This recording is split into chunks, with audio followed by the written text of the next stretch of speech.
All right, folks, welcome back. It is day 229. Konnichiwa. Minasan yokoso. Yeah, a new vocab day. Always look forward to new vocab day. Last unit was pretty tough, actually. Um, it hit me in all the weird places. So I'm pretty bruised from last unit. Let's review last unit. Um, Also, I'm very well rested now. Yesterday, we managed to keep on task, not derail. I think the roughness of the last 3 days was largely because I think I was physically pushing myself a little too hard. We went a little too long on too long of a stretch. So my fatigue and stamina was catching up with me. Now I'm really well rested today, though. It also really showed in when I was doing my art prompts for today. It was really nice. We got that flow state going. Okay, so unit 55. Unit 55. You think having so much trouble, I remember it too. Um huh. One's definitely time. That's 2 units ago.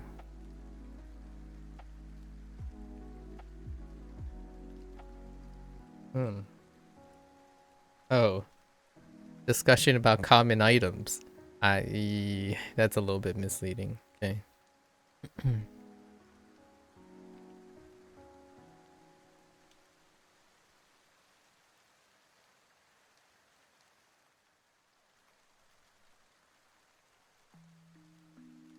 Babam.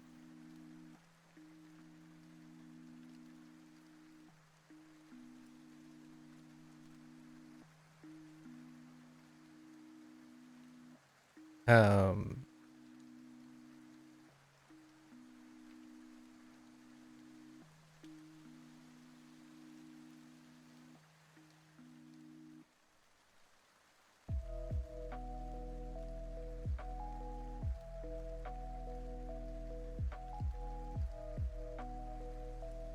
Nimotsu. Nimotsu.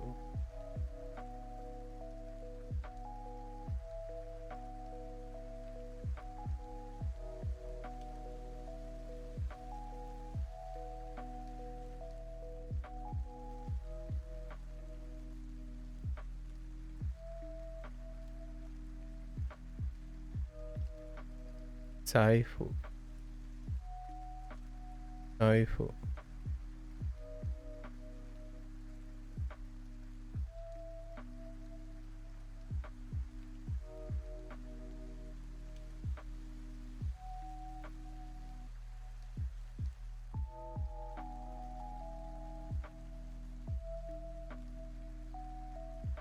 Oh there, Cozy.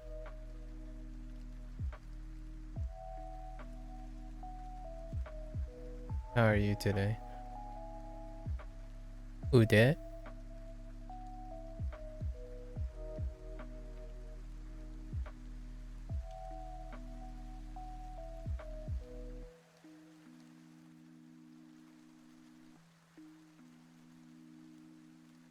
Toke. Ude doke. Ude toke. Ude doke. Um. Hmm.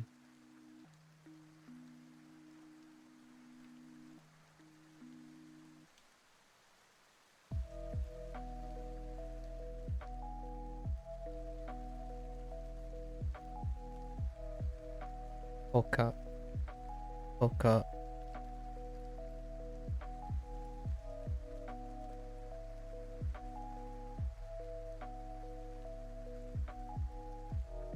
Iroiro.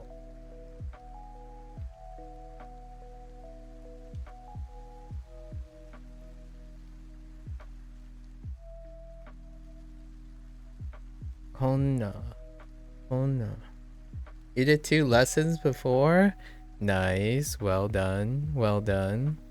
How were the lessons, Cozy?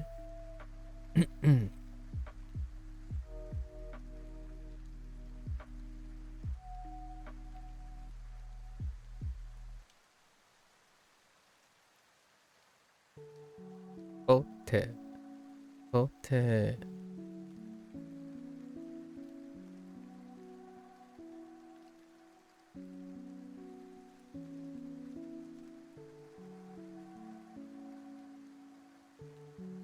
Tai setsu. Tai setsu.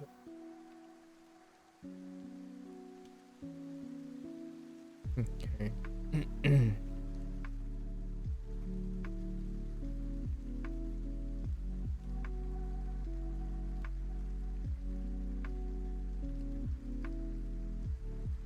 Motsu.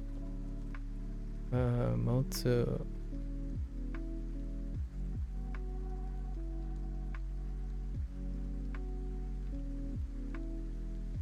Gasu.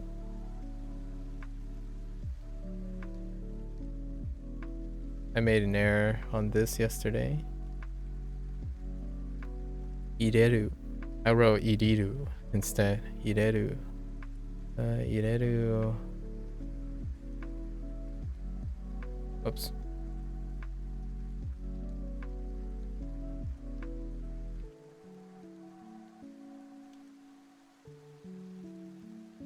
Ageru. Wow, dude. Drawing before starting to write kanji and Hanzi, the hand is so well warmed up. Ageru. Ageru.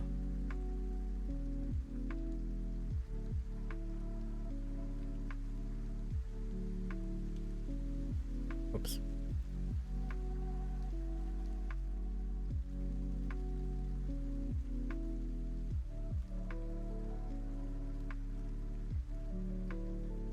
Wait. Yeah, no.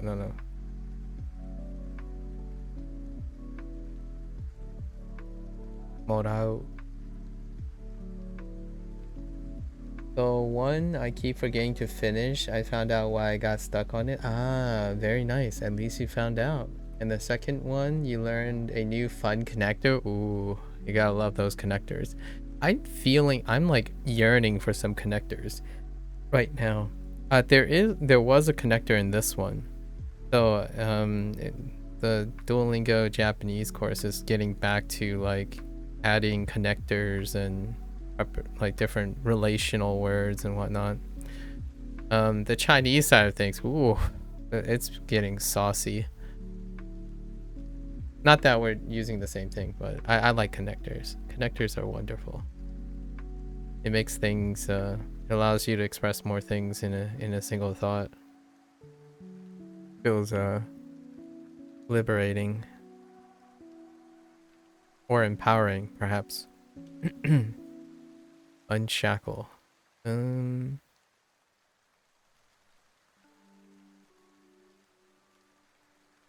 I got those. Oh.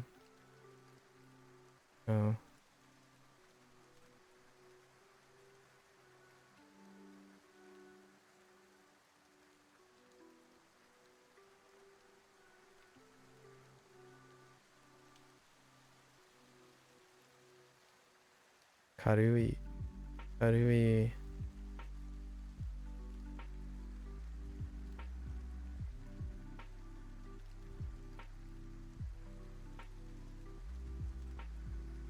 Omoi.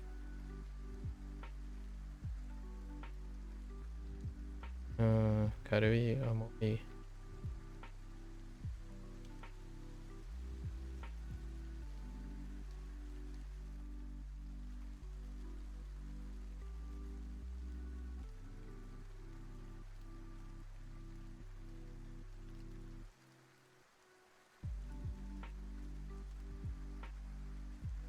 Chigao.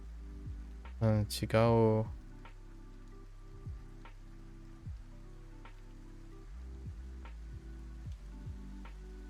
Onaji. Onaji. The connector so, I see, has so many meanings, but in Spanish, all the different meanings are different words, and some of them are not literal. Ah, okay. Yeah, I can imagine. Unagi, Igao, Unagi.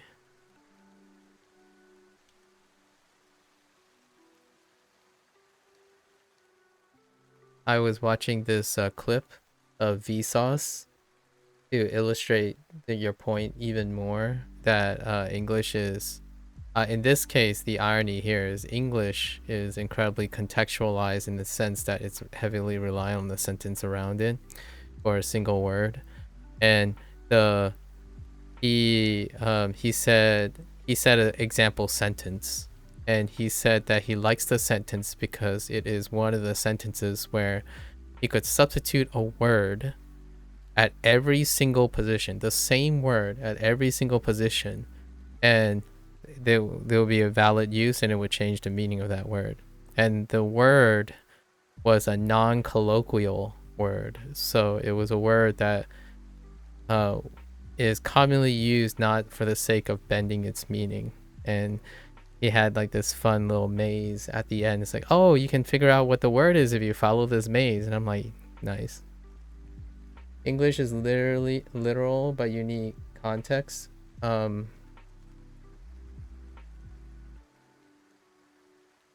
English is figurative because unique context. I don't think English is literal. Like the worst part about English is it's not literal. If you know what I mean. Like, what do you mean just? What do you mean every? What do you mean, bro? I'm not your brother. And then in the Japanese side, it's like, you know, Oni-chan. I'm like, oh,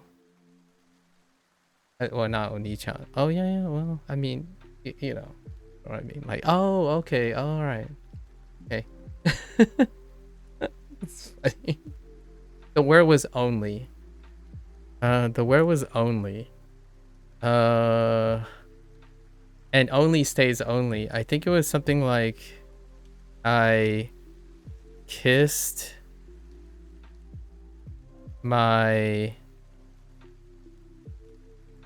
brother, or my like, it doesn't matter, my husband on his ear.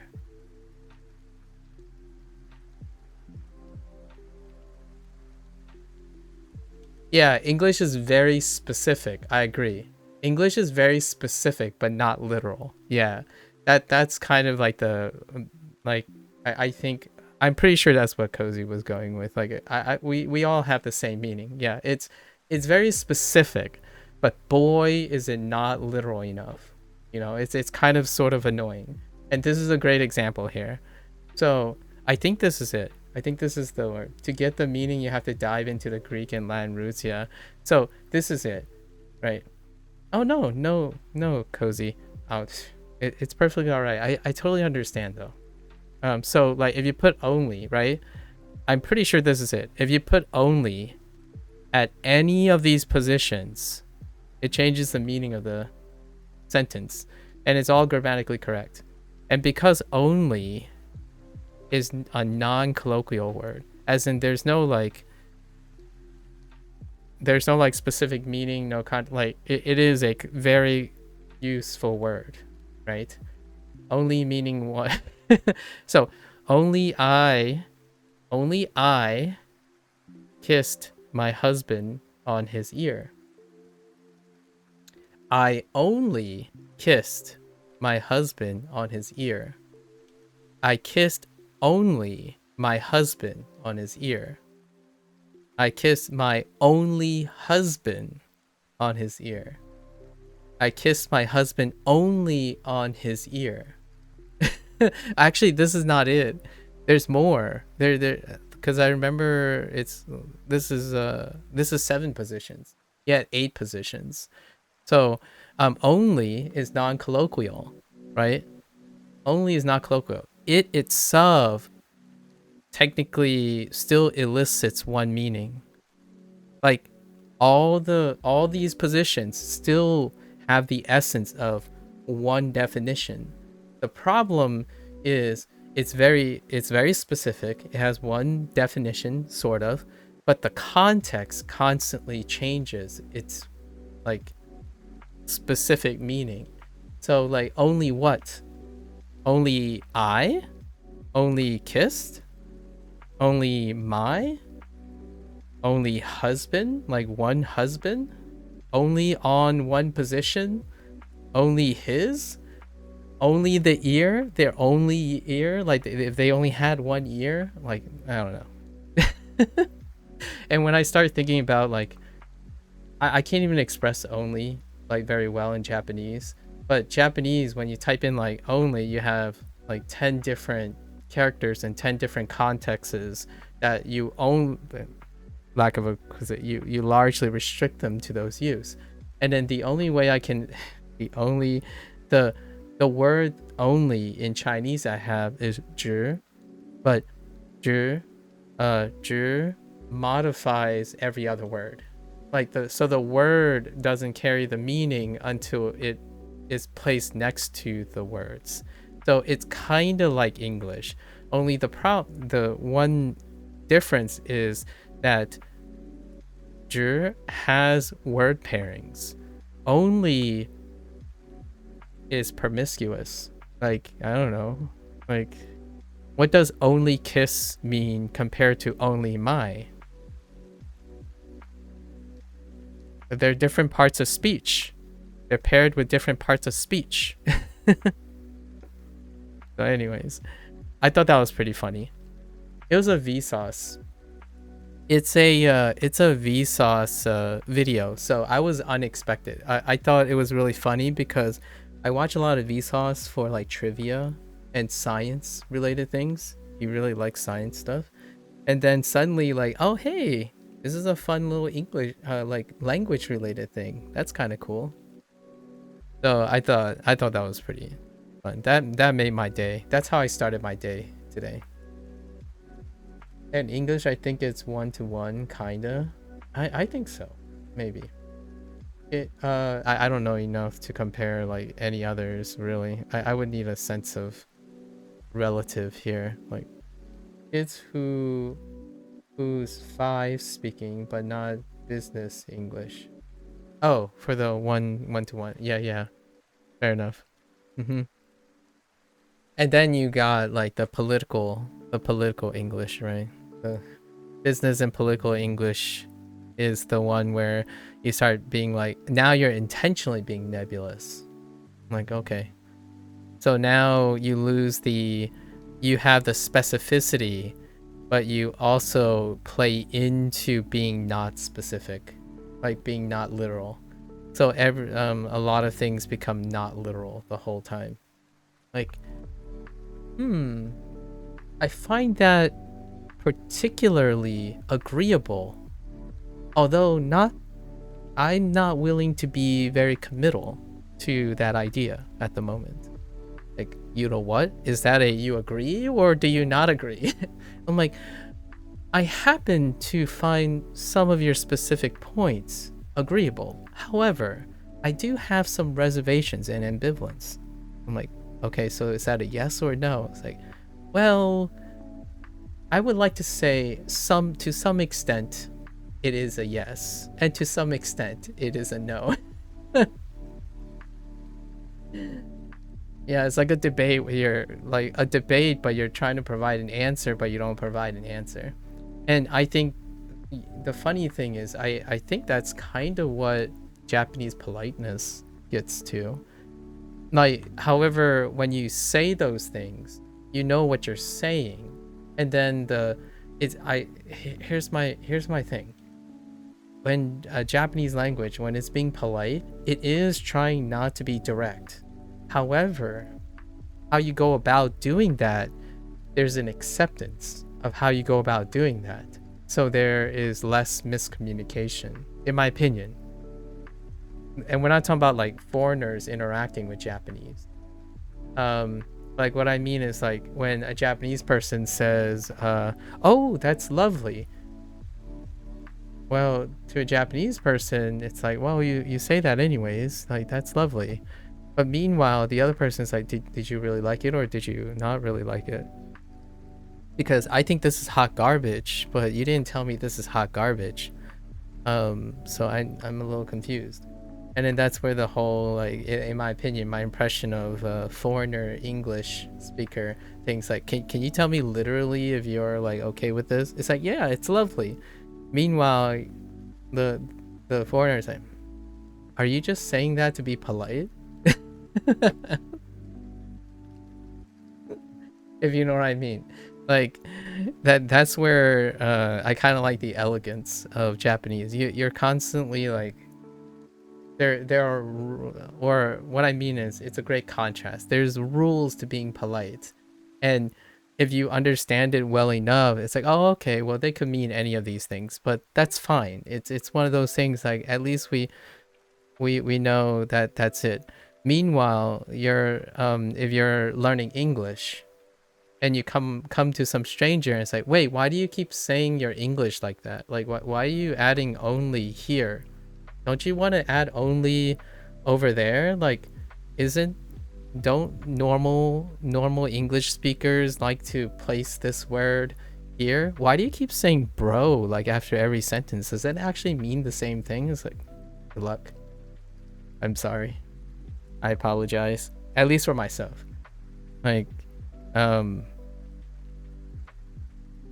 I always wondered when I'll have the opportunity to explain what whippersnapper and hooligan is to a English learner. Boy howdy. Boy howdy. I would love to hear, you know what would be, I'm genuinely curious if people learned online, like you know, I'm using Duolingo, right? So I'm going to sound like Duolingo's Japanese things. Well, do people who immerse in English online start sounding like something from Gen Alpha? That's kind of what I'm thinking. Like, do they suddenly turn into Gen Z and Gen Alpha English, or do they sound like me? That you know, like the role reversal. Let's talk about the role reversal. We talk about native speakers so often and people keep throwing native speakers at me. I'm kind of curious what is the reaction in reverse, because I'm going to be real. If the main source of online like English learning stuff is your exposure to immersive native speak, then wouldn't it be reasonable to say that lots of English learners who immerse, much like Japanese learners trying to immerse using the internet, will end up sounding like TikTok or something? Yeah, exactly, like TikTok speech, as opposed to someone that sounds like me, where we would use a mix of non-colloquial and colloquial reflective of our education, right? So I haven't. I really love the idea. Like, I know this sounds cliche. I really love the idea of being able to teach English just for a year. Not because I want to teach people English the way I speak, but really understand getting an opportunity to know what it's like to learn English now. Right now, I've been squeezing in a little bit of side time of watching like Japanese people, the occasional Japanese person who's willing, which is not a great place to stream learning stuff. It goes without saying. I mean, I've done this for a very long time that deals with learning. Um, but occasionally, whenever you find the Japanese person learning English, it's a blast. Like it's a very interesting, it's a very humbling experience, because I see the comments and stuff, but they're typing in Japanese, right? So my question is, are they joking around like I am with English whenever I'm learning Japanese? Like, dude, how do you say that hits different in Japanese? I guess you would revert that to like traditional non-colloquial talk, so not TikTok speech and stuff, and say, oh, that is very significant. So how do I say that's very significant, or that's very important to me? Maybe like watashi ni totte totte taisetsu taisetsu desu, right? It's very important to me, as opposed to saying, oh, that hits different. Ito different. Yeah, that's my thought right now. Like, so you have to like retranslate. So I already can see that. Like American slang, yeah, exactly. American slang, British slang, Irish slang, like that is what's on the internet. That's colloquial. That's considered native speech, right? Native speech. Yet I don't like, I love the idea that if they taught robotic English or robotic, like what I mean is the grammarly correct English, I would love to hear that. I don't actually think that's unnatural, at least to me from the English perspective, because what is natural now,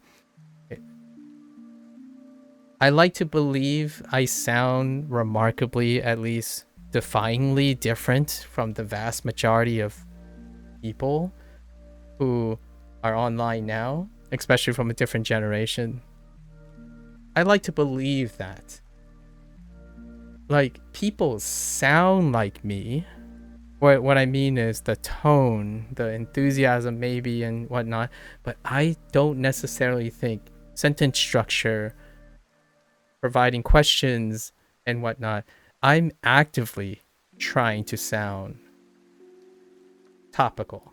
Like, I'm actively attempting to adopt some of the speech, like hit difference. Oh, that's grinding. Like, yeah, I'm just grinding. I'm gonna be honest with you. I can't tell you how many times I catch myself automatically saying, oh, okay, I mean, you could consider it grinding.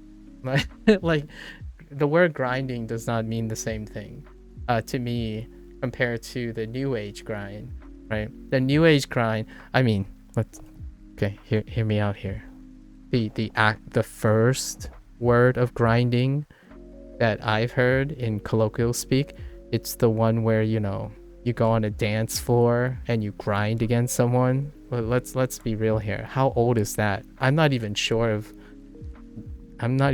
Gen Z and Gen Alpha even know what grinding is. That's very awkward. Like, what I mean what I mean is the other grindings. It's just, listen, I don't want to hear it. Legitimately, how did I know? Very, very, very short. This is a very short story. I discovered what grinding is when it happened.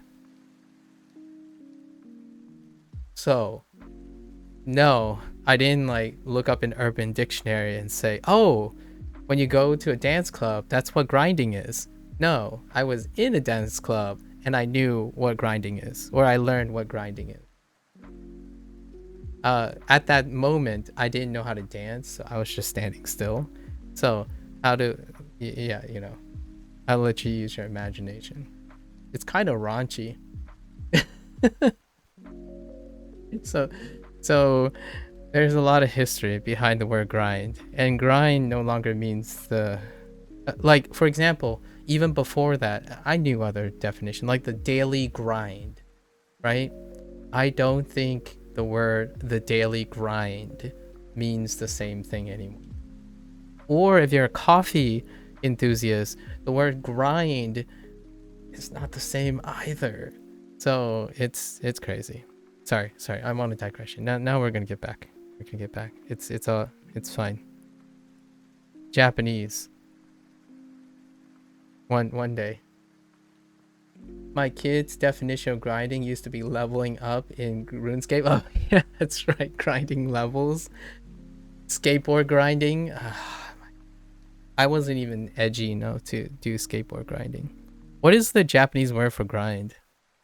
Is there a Japanese word for grind? I bet there's a lot of surrogate words like to work. Like shikoto shimasu might as well be grind.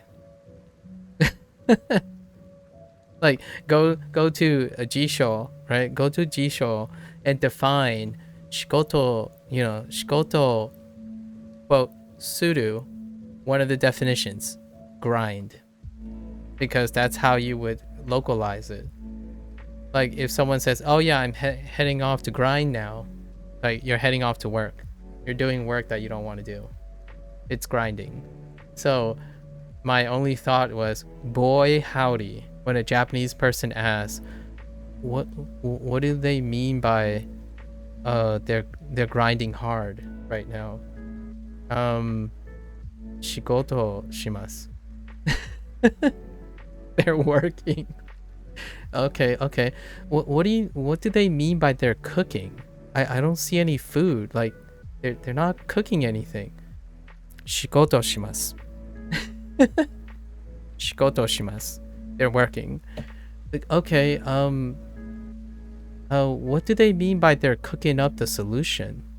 Shigoto shimasu. They're working on the solution. like, like they're working. But the whole time you're just like, okay, that's it. That's the same expression. Yeah, like student grinds, getting grinds. Oh yeah. I genuinely hope I learn. Like here's my dream, I suppose. I genuinely hope that I will learn enough Japanese in which I could laugh with some Japanese speaker who's also learning English, where we can go back and forth and talk about how the new gen Japanese people are varying their speech. I don't know if that's even happening because I don't know enough Japanese. And then I can conversely relate to them about how English is constantly shifting, arguably more rapidly than any other language because of its position as a bridging language.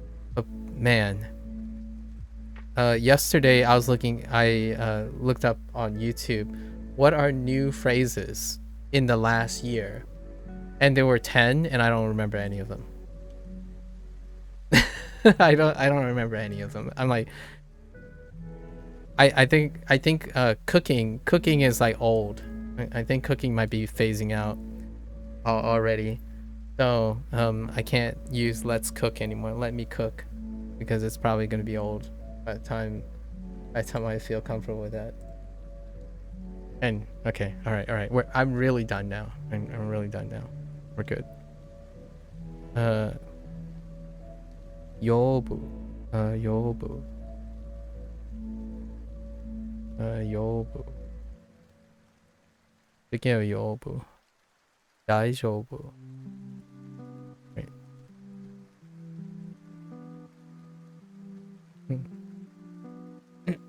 Yeah, it's lesson time. I told myself, restraint, MAKU, restraint. You don't have all the time in the world. Yeah, so yobu, we're durable. Yobu. Okay. Unit 54, we're gonna do this very quick. So, ka, or specifically ka. Getsu gatsu, specifically. Oh, that's shu already.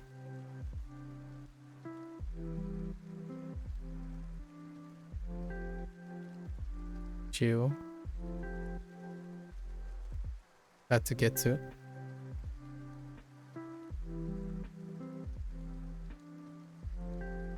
Nen specifically. Look at our days, right?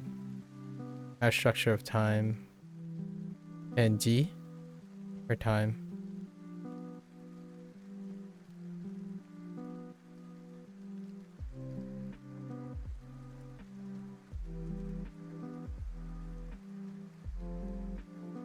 No, I know that these three can take kan.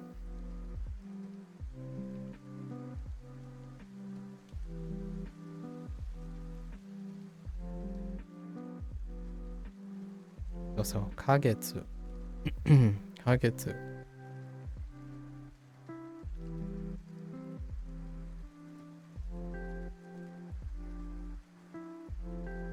Yeah.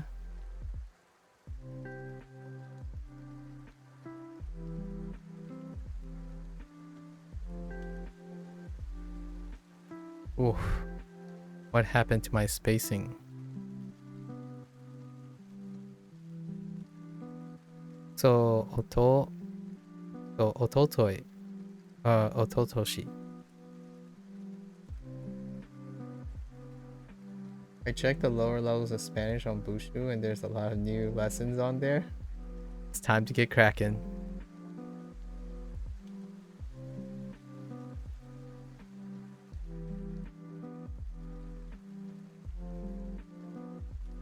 Kyonen.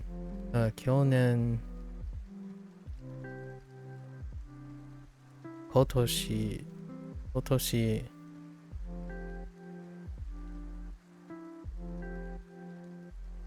Nainen.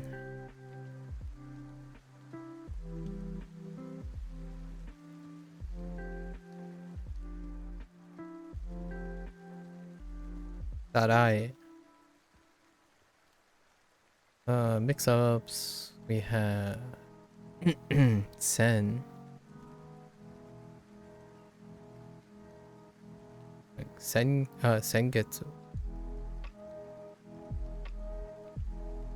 Also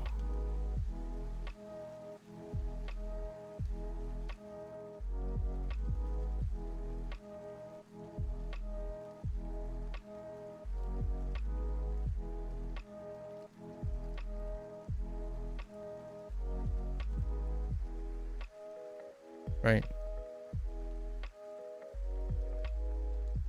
Kino. Kino. Yo.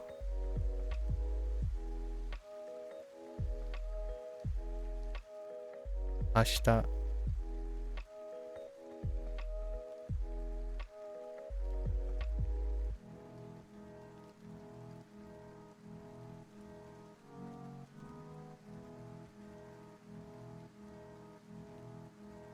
Asatte.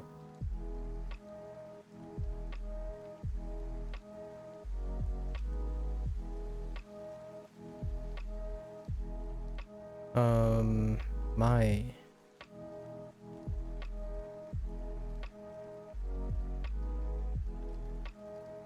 Oh no, I keep doing that. My. Oh, my Toshi. My ski. There's also my ski. Specifically, my ski is a good one. My ski.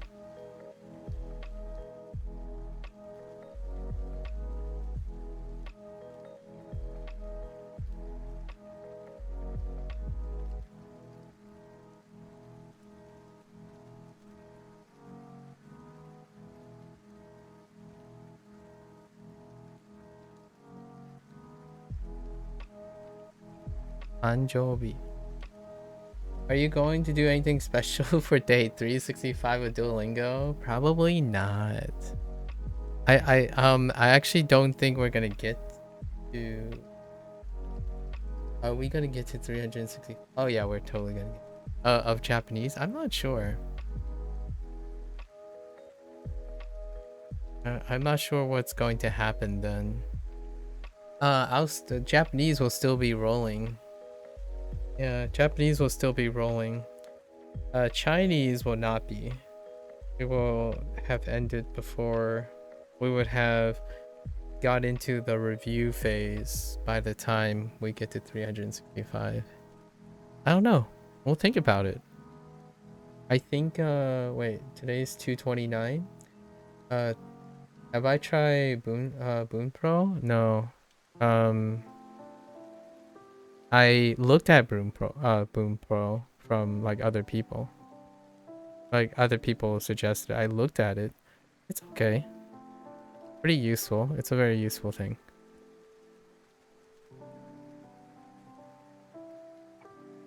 Wait, did I write this incorrectly? Why does that look weird? Hold up. Oh, I missed. Wait. Oh, because it's not connected. Okay. Omedeto. I'll think about it, actually. Is the Chinese course that much shorter? It's half the length, yeah. The Chinese course is half the length. Omedeto.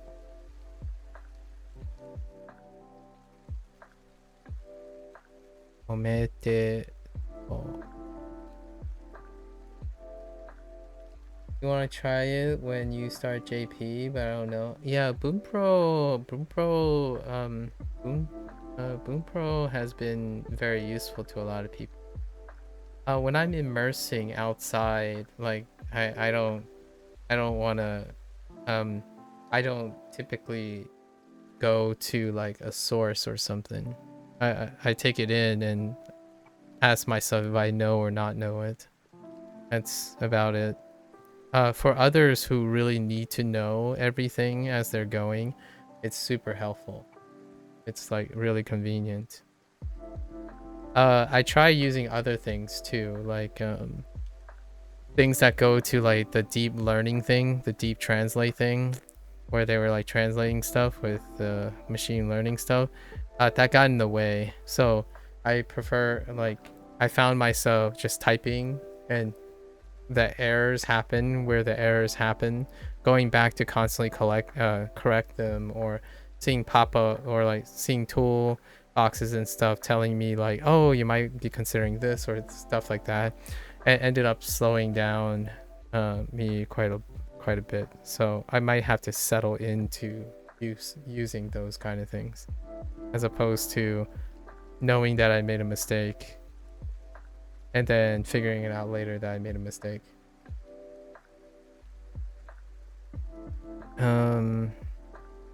It's a preference. It's a use case. Like, I need to get used to it.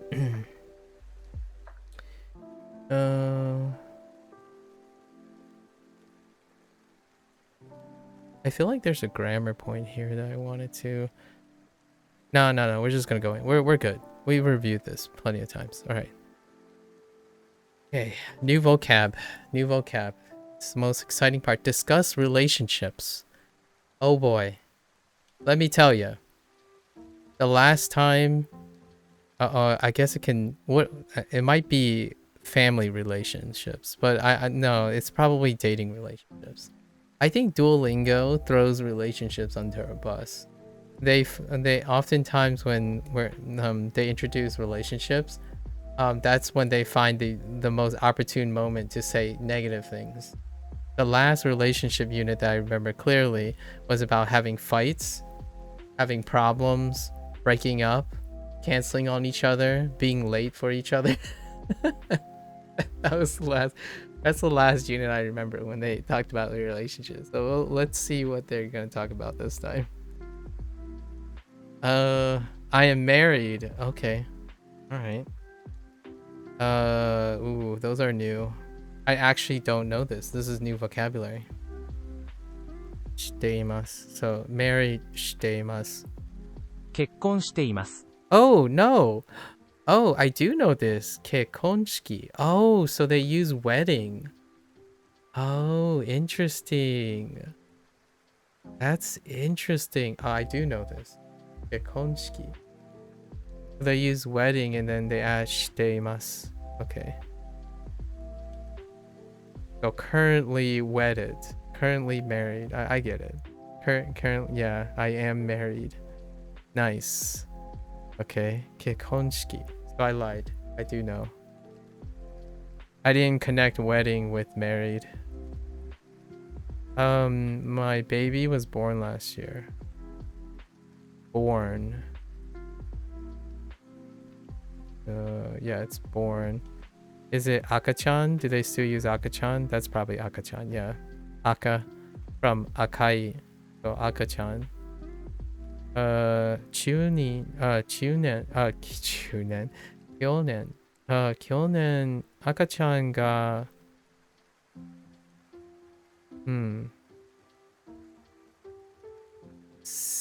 Seima. That's probably not it. Oh wait. Jo? Maybe Joma? Because Jobu. Jobu. No. Yeah. No, I'm thinking of something else. Maybe it's Jomaremashita. Probably not. 去年赤ちゃんが生まれました。去年赤ちゃんが生まれました。I think it's an oo. 去年赤ちゃんが生まれました。 That is so hard. 去年赤ちゃんが生まれました。 Okay, we'll find out later. Fine. It's running together for me. 去年赤ちゃんが生まれました。 It kind of sound like umaremashita. We'll see. We'll find out in the lesson. Tease. Are you single? Do I know the expression for single? Ooh, that's the character for body. Oh, maybe this is hitori desu ka? No, there's no way that's hitori desu ka. Sorry. All I can think of, the closest thing is like by myself. So like hitori de. 独身ですか？ Oh, dokushin desu ka? No, that's totally new. I don't know dokushin. 独身ですか？ Interesting. That's shin. Huh. 独身ですか？ Completely new. Dokushin desu ka? Okay, what do we have? Senshu kare something. Is that kare? No, that's not kare. I broke up with my boyfriend last week.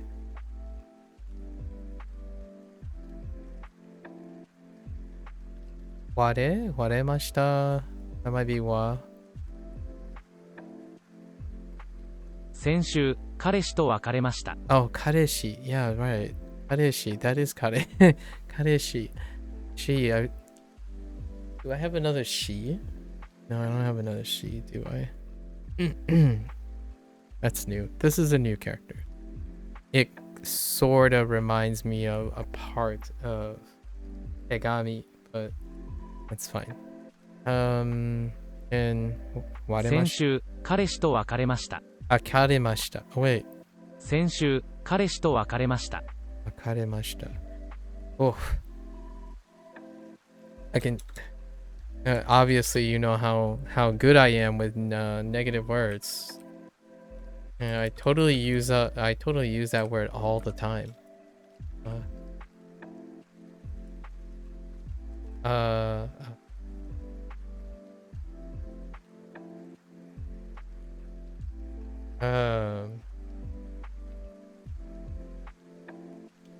I don't know. We're gonna have to look. We're gonna have to rely on the lesson. It's fine. The wrong person. Be careful with the length of the vowels sounds in your words. It can change the meaning. Oh yeah. Yeah, we saw this. Yeah. Oji-san versus Oji-san. And Oba-san versus Oba-san. Right. One is grandparents and one is aunt and uncle. おじいさんおじさん Yeah, おじ Oji-san, さんおじいさん Oji-san, and Oba-san, and Oba-san. Oba-san. Yeah, uncle and aunt. We wrote the relationships already like a bunch of times, so it was weird that. And you can also replace this, おじいさん but you can also replace this with a different like a different set of kanji, but I don't know what's normal yet. おばさんおじさん Heckin' Oji-san? Oji-san being おじい Oji-san. さん Like, who thought this was a great idea, huh? What 1,000-year-old plus Japanese person thought, hey, this is a great idea? Kidding. All right, 7 lessons. Oh man, this is gonna be tough.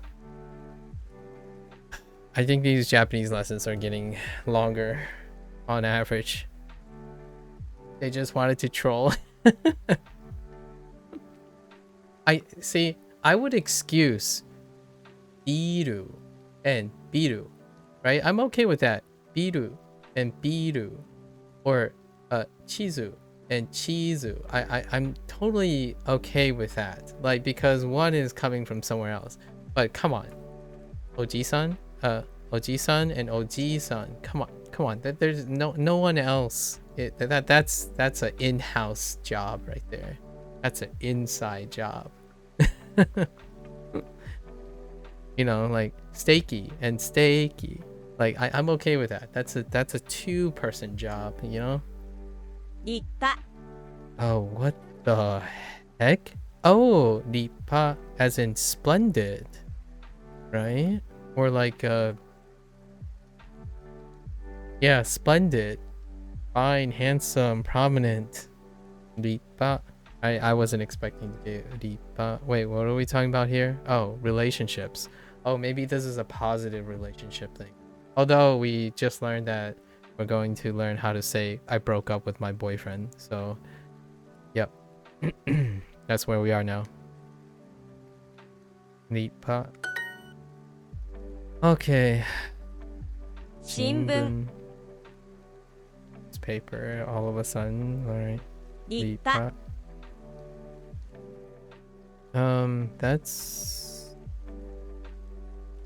That's sumi in katasumi, 墨 or sumi the corner.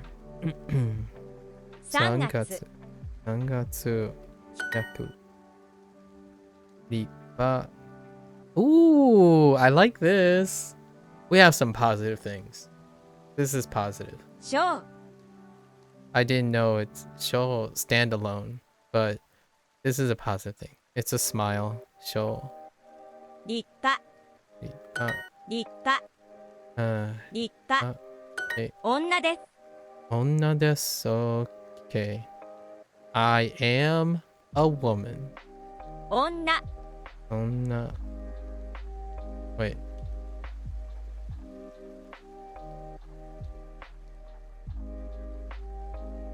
How? Okay.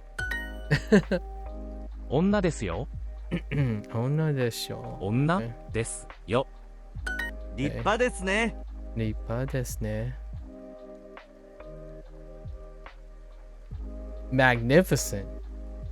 The average Japanese learner complains about kanji, but the enlightened learner complains about katakana. Yes, absolutely. Oh, heck yeah. I can get behind that statement. Dude, heckin' katakana, dude. 彼らは立派です。彼ら立派です。彼ら彼らは立派で立派す。です。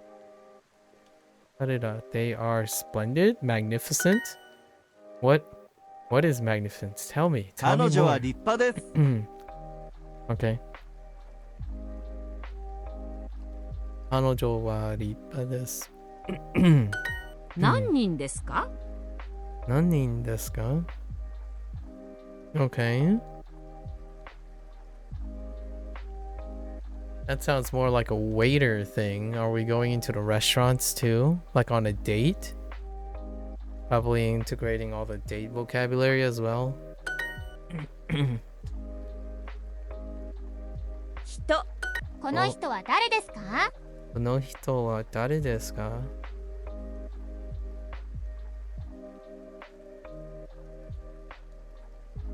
Okay. Oh boy. どなたですか? どなた? どなた？ Oh, interesting. Intriguing. Huh. どなたですか? Intriguing. そちらの方はどなたですか? Oh. そちらの... Oh, wait. Human, didn't you use this today? Someone used this today, wasn't you? 肩 Oh no, wait, maybe it doesn't mean the same thing. Oh, it means something different. Dang it. Or this one means something different than the last one, but I didn't think about the sentence first. It can be a polite version of people. I see. Kata. I see. こちらの方はどなたですか? Wow, that's a really polite phrase then. Or the way in which something is done. I see. I see. Who is that person? こちらの方はどなたですか? Okay. Who is it? どなたですか? Do you use this when you answer a door? I'm actually genuinely curious. Or what about answering a phone? Like, hi, mushi mushi. You know, like, mushi mushi. Donata desu ka?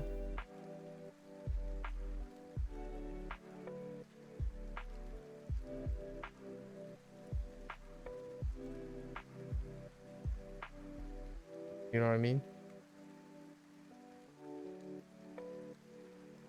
A person? I don't know. People probably would use dare. Oh, okay. I see. That person is her grandfather. Oh, of course they're gonna bring in Oji-san. Heckin.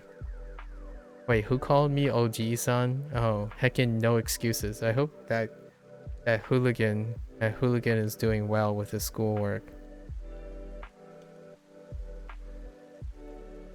I wouldn't, if someone asked me in a calendar year, I would be both called a fetus and Oji-san at the same time within the calendar year. I would probably have lost a dollar bet, an imaginary dollar bet. Being called a fetus and Oji-san in the same calendar year. Let's see. Ano. Ano, are you going with ano? Yeah. Ano, the kata. Oh.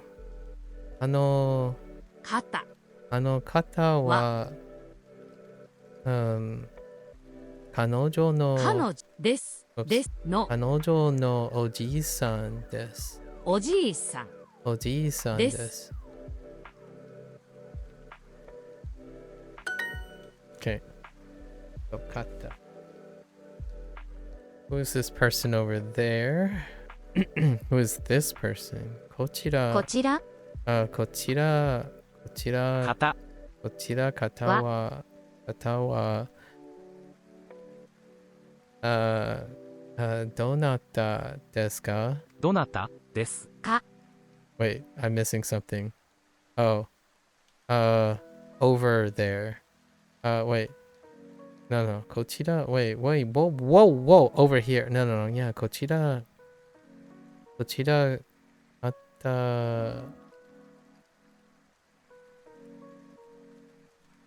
の Oh, right. I need a type, a holder. Yeah. Donata no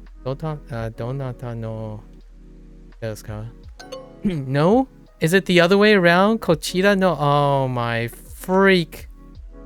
Okay, I don't need one for donata. Okay. All right, fine. I don't want to talk about it. I didn't consider こち that. らのこちらの方方はどなどなたでかたですすか? I don't want to talk about it. 皆さん Mina? What? Oh, no. Those are different characters. Just kidding. For a moment there, I thought I saw the... what did I saw? For a moment there, I thought I was looking at this.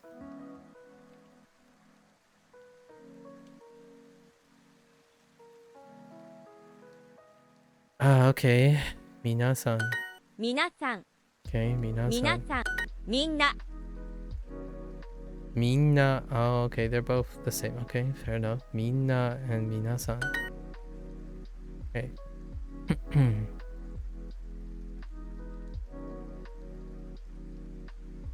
ね女の人、女の人. Okay, so you can use 女 and then の人. Okay. 女の人. Okay, sure.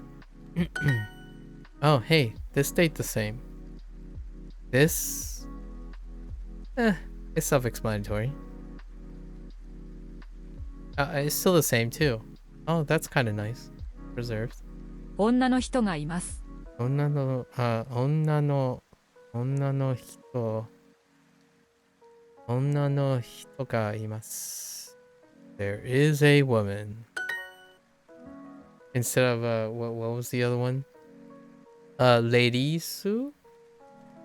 I swear, I think that's what they used when they were avoiding kanji and avoiding this situation. Ladies. 男の人、 otoko? Oh, okay. Otoko. Otoko no hito. Is okay. 男の人、 Otoko. I can get behind otoko. Yes. Otoko no hito. 男の人。彼は男の人です。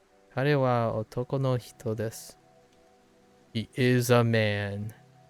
I'll make a man out of you. Sorry, Disney. No copyright. 少し That was 高い less で than す。 5 seconds. Okay. 少し again. 少し高いです。That's a review. 少し. Oops. He's a little expensive. Wait.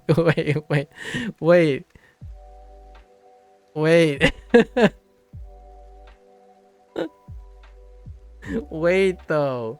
Technically, wait. I mean,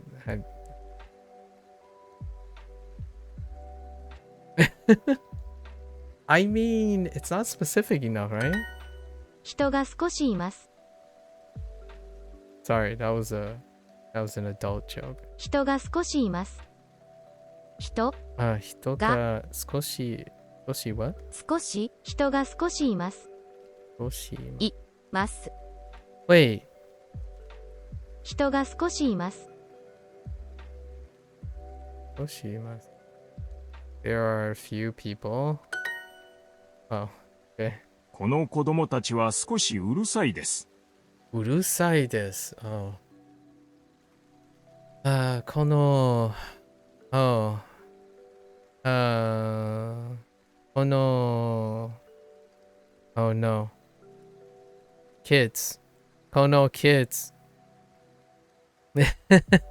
この子供たちは少しうるさいです。この子供たち、この子供たちは少しうるさいです。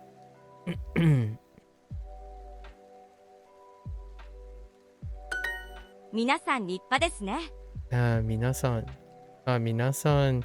立派ですね。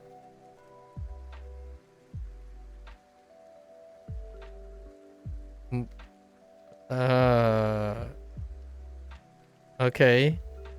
Wedding. We're thinking wedding. Or just anything for the added context? Yeah, just basically anything. Sometimes I wish Duolingo had pictures for the extra context or just anything for the added context. Yeah. The context, well, they do have a context, but you have to like imagine it and keep remembering it because the theme is relationship.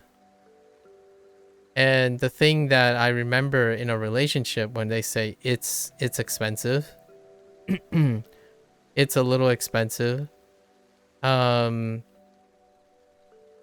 gonna likely think back of all the units, it's probably either referring to a gift or the wedding itself is a little expensive. And then it's kind of like this one. Everyone is splendid, aren't they? You're imagining people at a wedding, probably. Oh, or at least that's what I'm imagining. So like because it's tangentially related to all the themes of relationship, like getting married or meeting a family, like shin ryoshin, like go ryoshin and whatnot. So that's about as far as it gets. Other than that, having context within the sentence, like within each exercise, yeah, it doesn't. No context. Basically, I would say not for context is not provided for someone who forgets the theme, which I do forget occasionally. Like after I hear a couple sentences, I'm like, wait a minute, what was the theme of this chapter?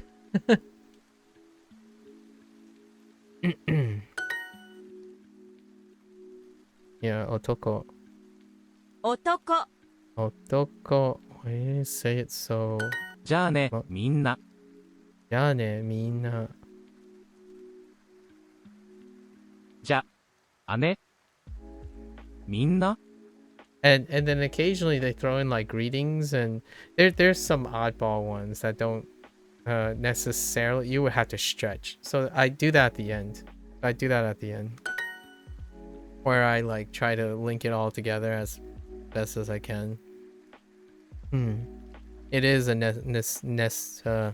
is a sufficient thing to do, or I would highly encourage myself to do it.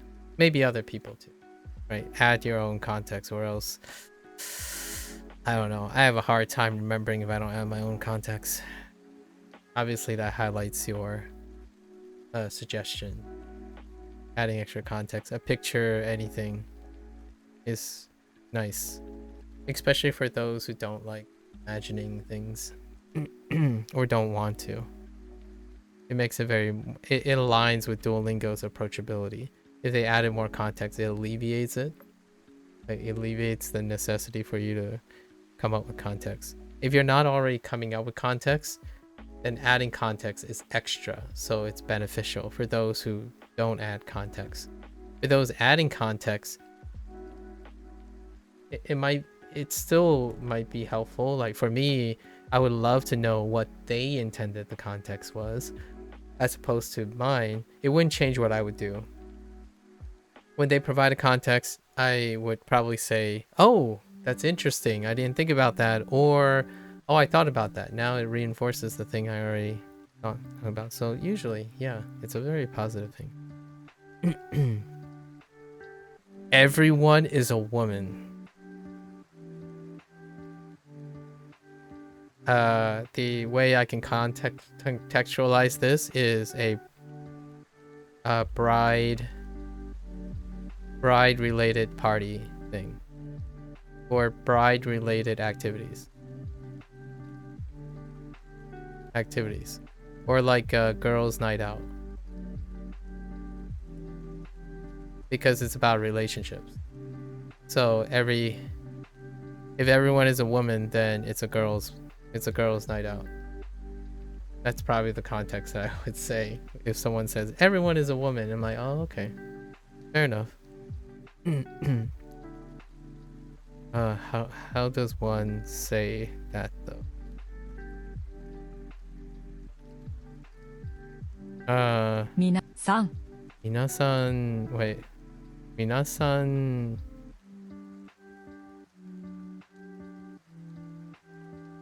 Onna. No.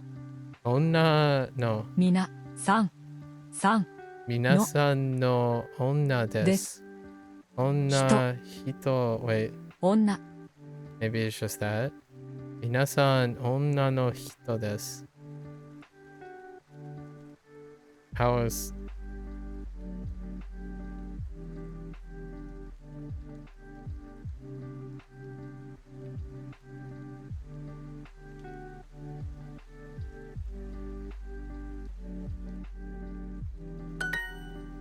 I'm like, what else could it be?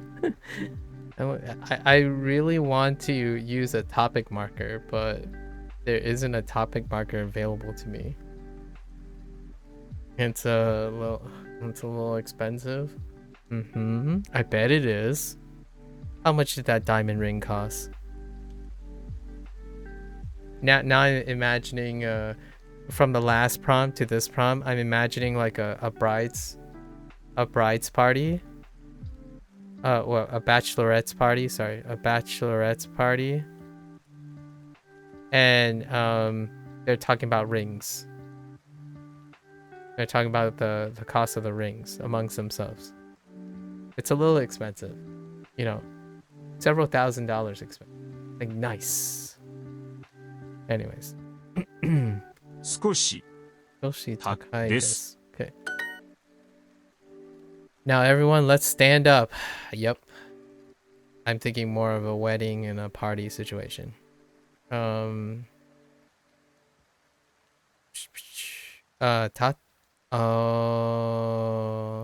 Tachi.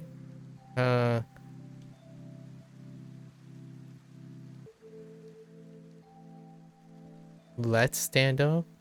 Tachimashou. Tachimashou. Ima?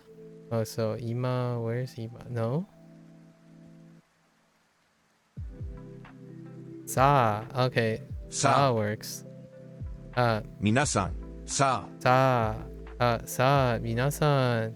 あ、Tachimashou. Okay. I like Sa. Sa is great. 呼びます。 Yobimas. Wait. Call or invite? Oh, totally. Wedding. Or I guess you invite on a date. Yobimas. 呼びます。 Yobimas. Oops. 呼びます。 Duolingo, you got me. Alright, I can't be mad. Duolingo got me. Caught me not reading the whole thing. That happens a lot. 立派。呼びました。皆さん。皆さん。男。男。男。Whoa. Sizing. 呼びました。呼びました。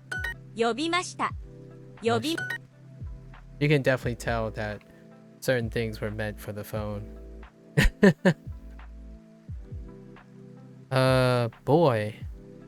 Oh, otoko. Wait.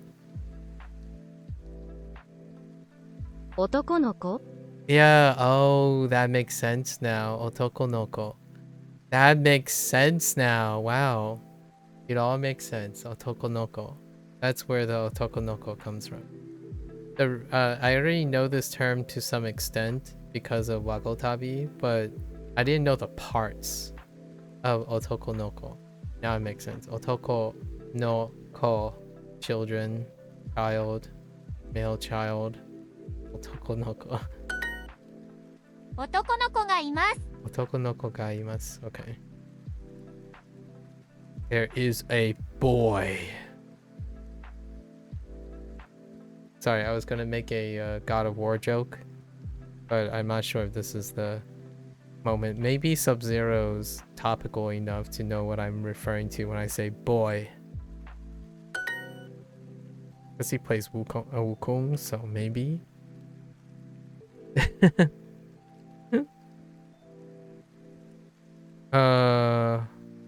Oh nah, wait. 女の子 Onnanoko. Did that change? I'm not sure. No, it didn't change. Onna. I need to see the furikana. Onna. Onnanoko. Okay. That's fine. 女の子。 Onnanoko. 女の子がいます。 Onnanoko. 男です。 Otoko desu. I am a man. 男ですよ Otoko desu yo. 男ですよ Now, you know what I'm reminding of in terms of context for this? I don't know. I can't think of it in the terms of its theme. But otoko desho, when you're playing an MMORPG, I think people who play MMORPGs can relate to this. Whenever like they so I'm not, as long as you don't take this too seriously or personally, but generally speaking, male players unanimously, almost like large proportion, we're not even talking about self-selection, like yeah, sure, most people who play MMORPGs are probably males, but there is a disproportion of male players who play female characters, right? Female characters, to give a context. So this phrase otoko desho comes up a lot when someone's like, oh yeah, but you know, it says like, but I am a man, like yo, otoko desho, that context, it happens a lot. In case you're wondering, I don't usually play female characters, I play male characters, if you're curious. And not that I like to role play. I generally don't play games where you choose your character. If it's choose, I just default to male. But I like playing games where you don't choose your characters, like you don't make your own characters. I like people who write stories with characters in mind. So I like role playing game. I know some people think role-playing game is to play a character you design, but I like playing a role designed for me to experience. So that's a big deep cut. Do I find Japanese or Chinese more difficult? I don't usually find either. Like, I don't think of things as difficult. However, if I had to choose, I'm more distracted when I'm when I'm learning Japanese. I'm less distracted when I'm learning Chinese, if that helps. So if difficulty means the perception by someone else, like if someone were to watch me and they were to determine if I have more difficulty with Japanese or Chinese, they probably say Japanese, because I'm far more distracted with thought and make more mistakes. Neither is difficult to me. As in, like, I have no trouble getting up every morning wanting to learn Japanese and Chinese. And no singular concept is any more difficult than the next concept. Like, there hasn't been like a concept in which I'm like, oh yeah, I can't get this. I don't understand this. Oh boy, howdy. I don't know. I can't get this straight. So naturally, I don't really think of either being significantly enough to distinguish them based on difficulty. They are negligibly different from each other. The experience is relatively similar in the terms of grasping its concepts. So like some people would say something like comparing like this thing, right?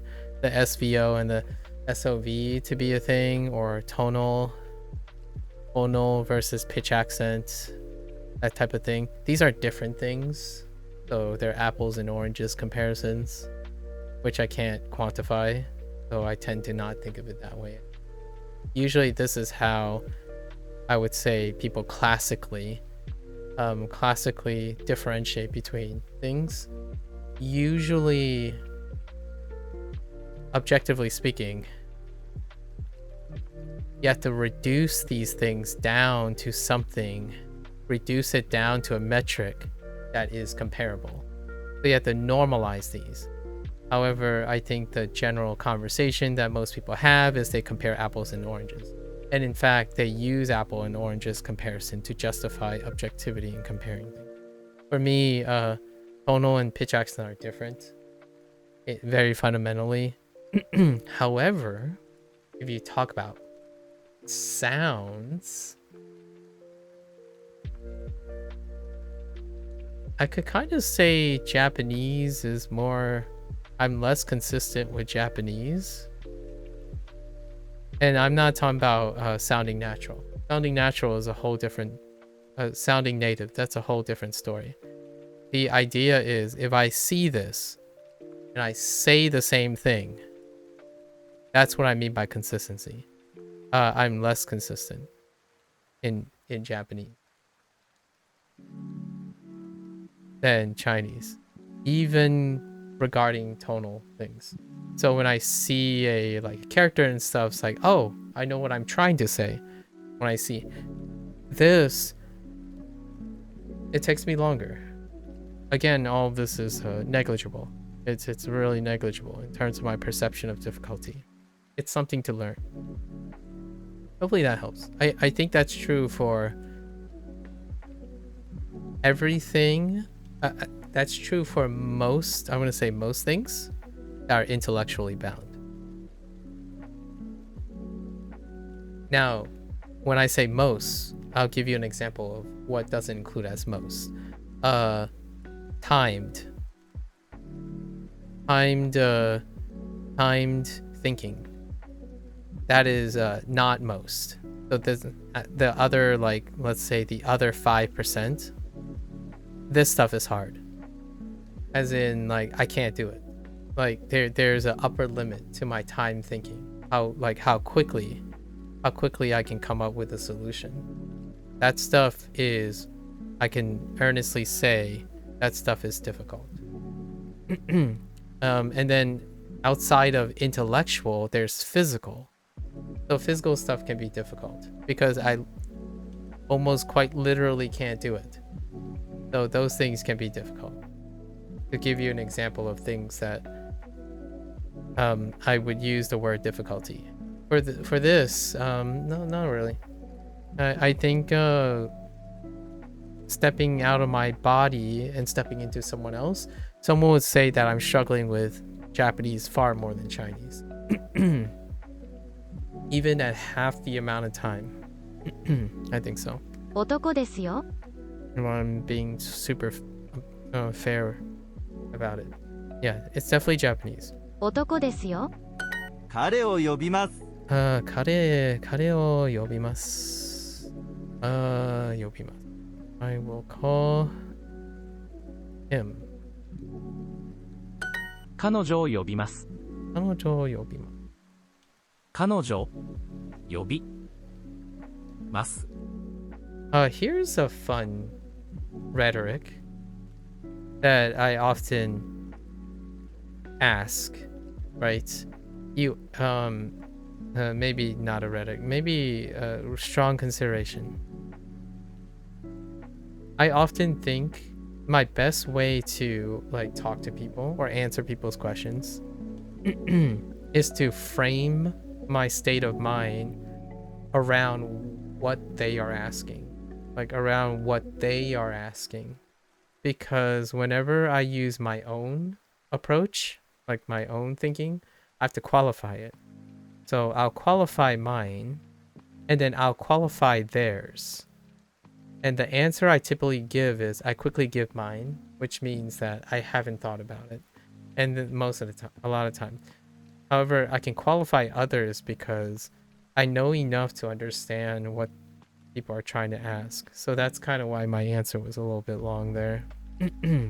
I think it's very reasonable to say that Japanese is more difficult if someone is looking at me as in observing my performance. They'll largely say I have more difficulty with Japanese. However, when you're asking me, do I find, how I feel or find Japanese or Chinese difficult? Neither. I don't think most things you have to learn intellectually is inherently difficult. I think difficulty for me is whether it's feasible or not. And oftentimes there are a few things intellectually that are feasible, not that I'm flexing or anything. Like, someone can easily come up to me and say, hey, master chess, and I'm like, you're right, chess is very hard, I can't master chess. Actually, you can come up to me and ask me to master anything, and I'll tell you that's very difficult because I choose not to do it. So all the things I choose not to do, very difficult. That's usually how I challenge people to think about it. Like, what is the hardest language? A lot of people ask this question a lot of times, like, Do you think Japanese is harder or Chinese is harder? Or do you think, what is the hardest language for English learner to speak, to learn? And my answer usually is the language you decided not to start. Any language you did not decide to start, like say you started a language, it's every language you didn't start. That is more difficult than the language you choose to start. The hardest language is the one you are least interested in. Exactly, human being. Exactly. The one that you say, yeah, I can live without it. And I chose these languages and I wanted to tell most people, like, what is the most interesting language to you? That's probably going to be the easiest. Go for it, my friend. I know there are rare cases. I'm going to say less than 10%, where that person's interest is not the dominating factor. Like, it's not the dominating factor. But for most things, especially when it comes to hobbies, I think 90% of the time, ease is the thing you can imagine yourself starting and have started. Because everything else, you have to weigh in not just your competence, or not just your competence. I feel lots of people forget that they're human. For lack of a better word, human being. I like your name because don't forget to remind yourself you're human. Your human component weighs very, very heavily, far more than I would say for a job. It's more than a job. You need more than a job because job has obligations. That reminds you of your human component. When you're choosing to do something for a hobby out of sheer interest, don't forget you're human. The human component is your interest, not your obligation. People get through jobs all the time, do things they're not interested in, they don't want to do, because their interest is the human obligation that is ever present. When you're doing a hobby, it's not an obligation until you make it an obligation. And then that's where it gets a little tricky, right? You start wondering, when do you stop liking a hobby because you place too much obligation? So that's when you get that little, like, don't forget, moderate, don't be so hard on yourself, right? Because if you become too hard on yourself in a hobby, you become disinterested. Your interest drops.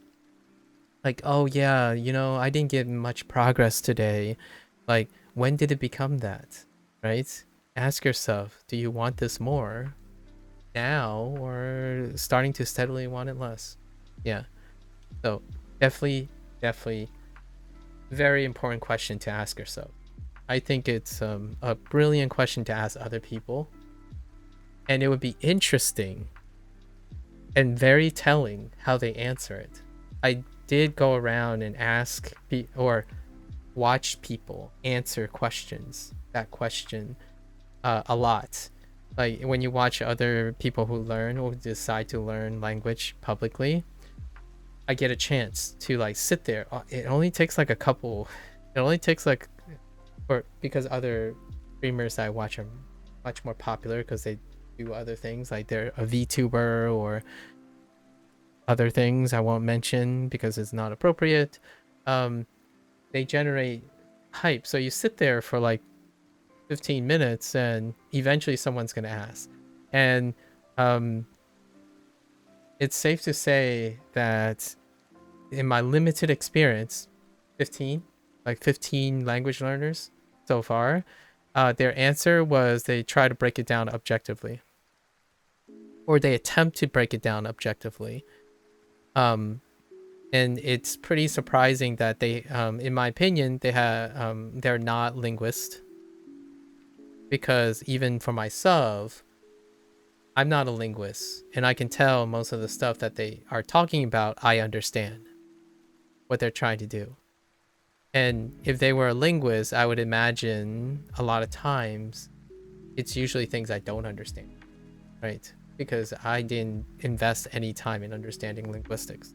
So they would objectively say like, oh, well, there's like pitch and the vocabulary is this and stuff. And my only thought was, I don't think this person understands what's hard and what's not hard to them, at least in my opinion.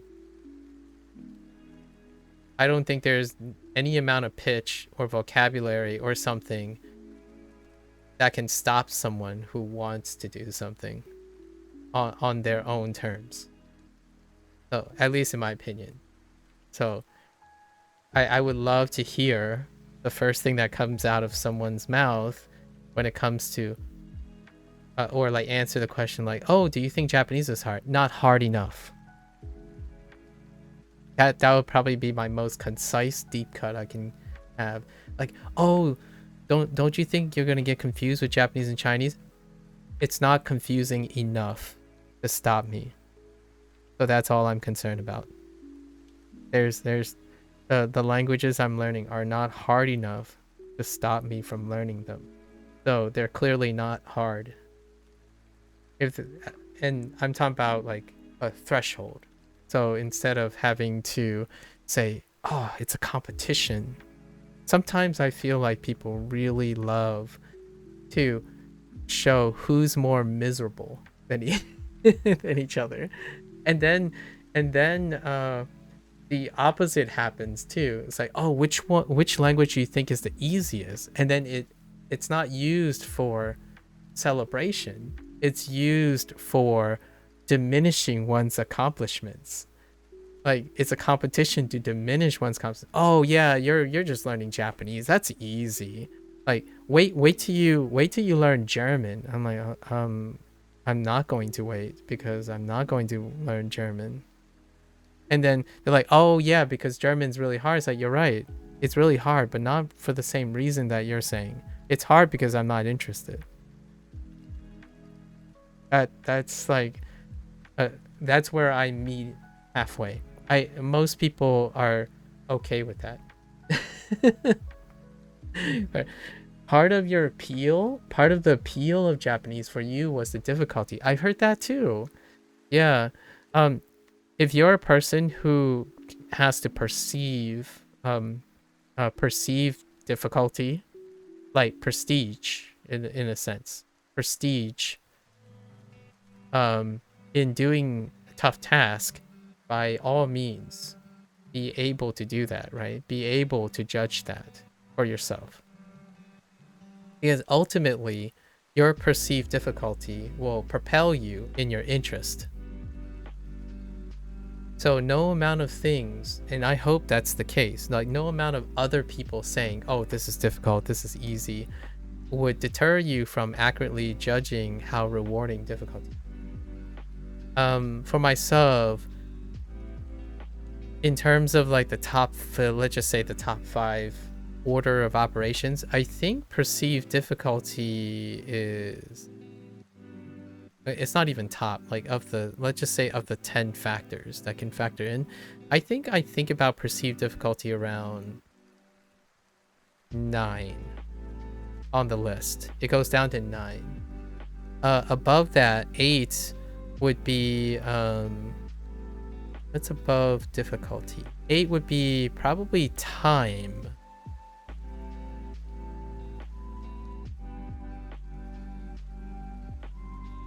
7. I thought about this. I made a list before. 1 is reach. As in like topical reach. How topical it is to the thing I'm doing. 2, other investments. So other people's investments. So if I have a personal person, like some like friend or something, would be like 2. Like easily top 3. And 3 would be something like personal relevance. So this is not because of interest, but more like if you distilled your life, what elements of your life can you improve? Or what elements of your life that you already constantly do something. I already engage in Japanese nearly every day on a daily basis before I chose Japanese.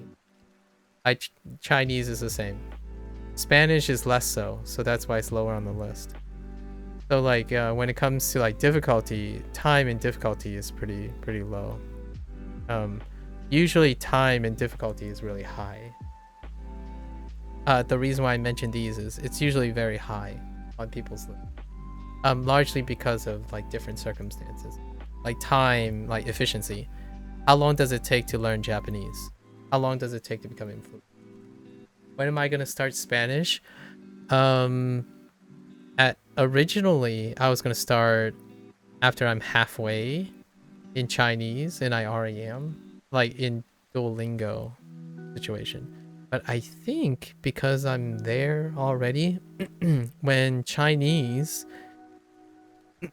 hits review, I'm replacing Chinese the other amount of time that I liberate with Spanish.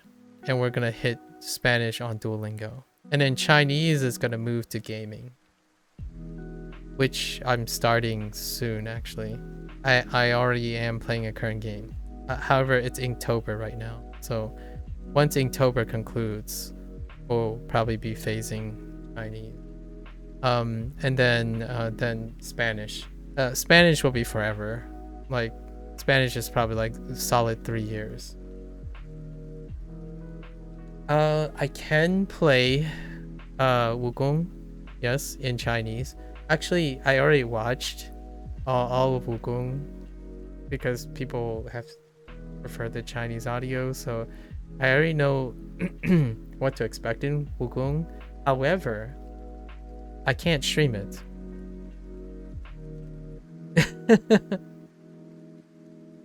And you might be thinking, wait, what do you mean by you can't stream it? It's a video game. Like the terms of service, the things I talk about will get me terms of service. I would violate TOS. Yeah. So it's a touchy subject, but the TOS for Wukong will get me into trouble. Like Duolingo, at least I don't think. I hope it doesn't. Duolingo doesn't have a TOS that tells me that I can't talk about culture or compare and contrast like game design, their game design, or like various like topical arguments and stereotypes and cross-cultural stuff. I actually think because Duolingo is a Americanized corporation, usually this stuff does not end up in TOS, as in you can't pull this stuff off. Yeah, so that's one of the touchy subjects. Like talking about it now about Wukong here is probably kind of acceptable. However, knowing that I talk about these things, it'll get me into trouble in the future. So I can't actually do that, unfortunately. It's actually part of the Chinese culture. That's kind of largely one of the biggest barriers to being a Chinese culture enthusiast. You have to be careful from what you are able to be allowed to say, unfortunately, or fortunate or unfortunately, right? It's a face culture. This is a face culture discussion. This is a product from China, and they make their terms of service. And I don't know if you read about it, but I'm American, right? So Americans tend to be forward thinking in terms of what you can and cannot say on things, and you cannot talk about anything related to outside of the gaming experience. So like, oh, these weapons are cool, these the gameplay feels great, the artwork is nice looking. That's probably as far as you go.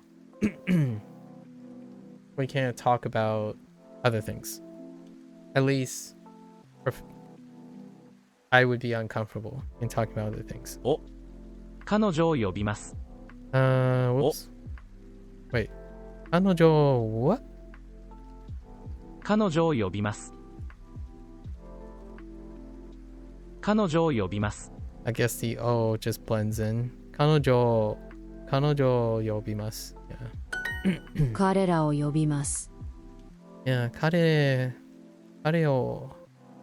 らを呼びます。彼らを呼びます。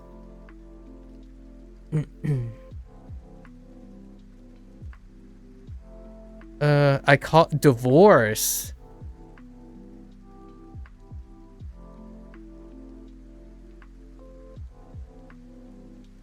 I will call you. Wait, I'll call them. Just kidding.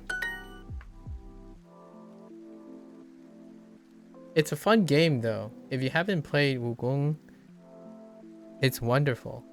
In the privacy of your own home. And, you know, privacy of your own thoughts. I absolutely love what was in it. I can talk about it like kind of third party-ish.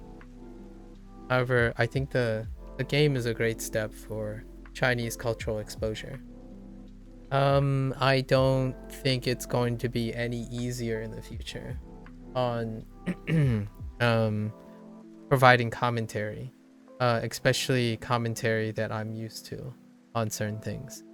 I'm incredibly cognizant of the things of these things because I believe it is very appropriate for an adult to understand when you get older, to understand and keep in mind what is public is up for ridicule, and I stand by most of the things I say and are allowed to do.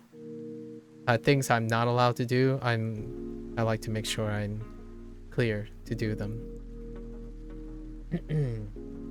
Holy is the word for divorce. How literal is separate from marriage? Oh. See. Well, we'll see if that's how they bring up divorce. There are lots of boys. Sorry. There are lots of boys. It's called, is Nikon? There are lots of boys. Sorry. Oh no. Are you going? Where is it? Yeah. 男の子男の子がたくさん二人たくさんdie what? 大勢 What the heck 大 is 勢 interesting?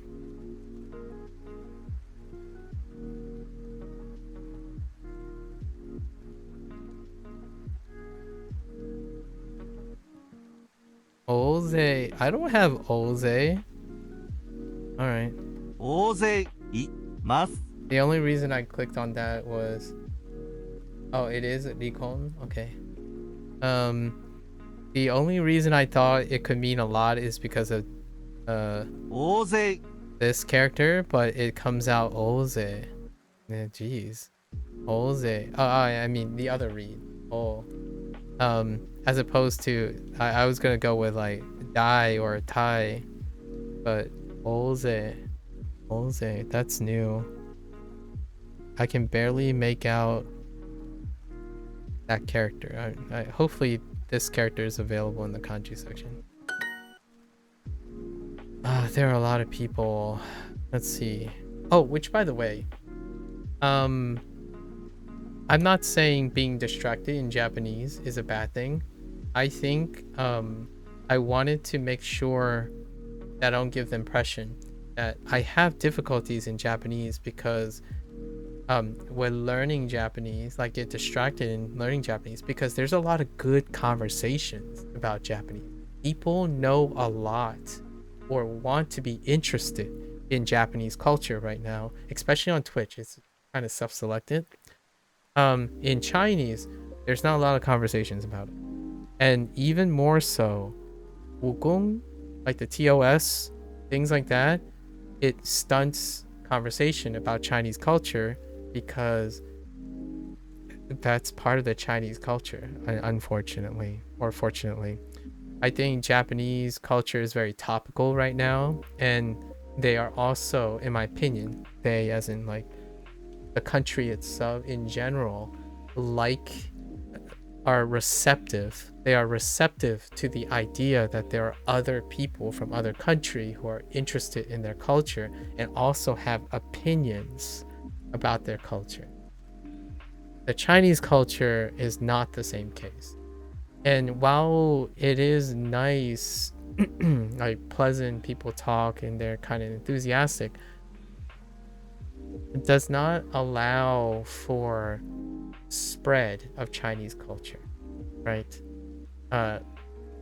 Without saying, like, overselling myself, I should know, at least in my opinion, that being away from China and being diaspora of China, that there's still not that much interest in Chinese culture. Not for the sake of Chinese culture being uninteresting, largely due to the nature that it's very restrictive. It's very touchy. Like we have to keep in mind that I am also American, and Twitch and other things are American platform, and the United States and Chinese, without going into anything controversial, they do not have a very amicable relationship when it comes to open communication and depiction of each other's culture. Like I can't even imagine what, like, I don't even know what it is like growing up in China and what they think the United States people, like Americans, act like, because it's already pretty obvious as an American myself, right, how other people treat me, finding out that I am American, but I still appear, a non-traditional American, I suppose, like a non-majority American, and yet neighboring countries like European countries and stuff still have certain stereotypes and depictions online, right? I can only imagine what it's like in a closed off network where most kids are limited and also grow up in a closed off bubble like in China. So if Americans are accused for being ethnocentric and living in a bubble, I can't even imagine what it's like in China, even in Japan.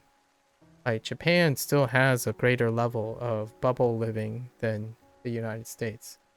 So that's kind of the stereotypes and stuff that I'm ultimately very curious about. At the same time, it's a reality. It's a really relevant and topical reality. When you grow up in a country that is extraordinarily monocultural, and that country or other countries criticize a country that is largely not monocultural, what does that say about the education level and the exposure of the country that is doing the ridiculing, right? I think this is one of those things that I take into consideration a lot. Being someone who, having parents who express ideas about American to you as a child who is often considered American rather than Chinese, right? It is very telling. So I'm not an American per se that don't understand what it's like to be exposed to people who unconditionally follow a monocultural lifestyle and reject or constantly be suspicious about another culture, especially the American culture. This is a very real topic, and I think the vast majority of the internet decide to, instead of confront and talk about these things in a serious manner, they make jokes about it. And then jokes make people laugh, and then laughing becomes stereotypes. right? And stereotypes become the internet culture. The misunderstanding that the United States is it cultivates a whole era of population of ethnocentrism. Where does that perspective come from? It comes from more ethnocentric countries most of the time. Otherwise, there wouldn't be an agreement. Like, the irony here is, yeah, the United States complain and debate about pretty much everything. That's kind of what happens when you have diversity. It's not the other way around. So it's a tough thing. And Wukong is that's a good topic. When Chinese culture becomes popular, or more popular than it once was, how are they going to navigate it? I would love to have a window into the life and the tradition and the culture that my parents came from. At the same time, I also would love to know why they immigrated to the United States. Like, not them telling me why. Me observing and understanding why it happened, or like the motivations, whatnot. Like being able to observe, why is it that I am an American-born Chinese? Those are like really very deep questions I wonder every day because it's a very interesting question. Like, I could have been Japanese Chinese. That's another deep cut, by the way. That would have been almost astronomically unlikely. If people are into Japanese culture enough, they would probably also come across the relationship between Chinese and Japanese people. So there's so much going on there. Maybe it won't become a thing. Maybe it won't be a thing in the future. I think in terms of the American and the Japanese relations, that's changing. I don't know about the American and Chinese relations. That's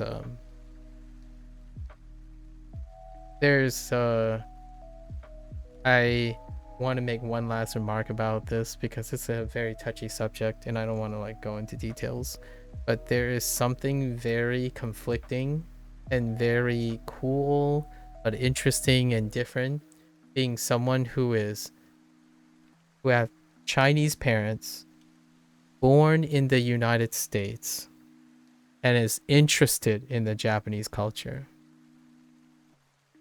It's kind of like rock, paper, scissors, and you drew rock, paper, and scissors at the same time. How do you negotiate that? And that's why, and that bleeds into why I love Japanese culture, Chinese culture, whatever I can find my hands on. And yes, I do love the American culture. They are very startlingly similar in some ways, very incredibly complementary or contrastingly different. Even though like a lot of people would say Chinese and Japanese could be like lumped together in many aspects, not in this one, not in this case.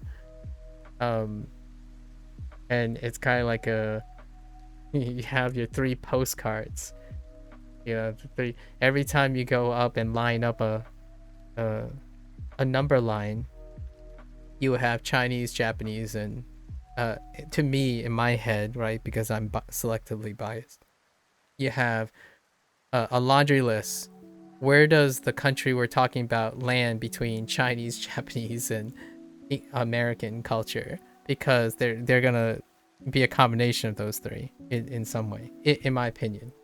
Obviously, I'm not European, or like I don't have any of European descent or anything like that, so other people will have their version.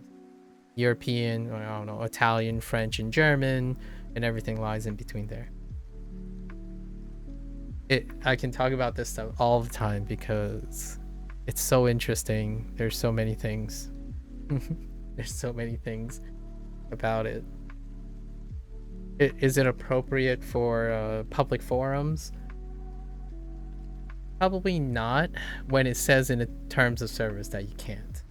So I'm more than grateful to watch other people who are willing to play and talk about things in their own way.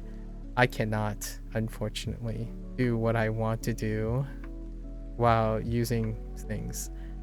So like I would love to if anyone works for Tofuku, say like, hey, you know what, we'll sponsor you for WaniKani. I'm on board, without a doubt. But until then, even like Boon Pro, I don't even know what Boon Pro's like terms of service are. Probably not that bad. I can probably use it here. Maybe. Anki, probably, I suppose. My priorities deal with the community most of the time. And the developers. You got to know. You got to know. There are a lot of people. Oh, we got that new word, right? Which I promptly forgot. What the heck is... ご飯 Oh, really? ご飯 Huh. Interesting. Gohan.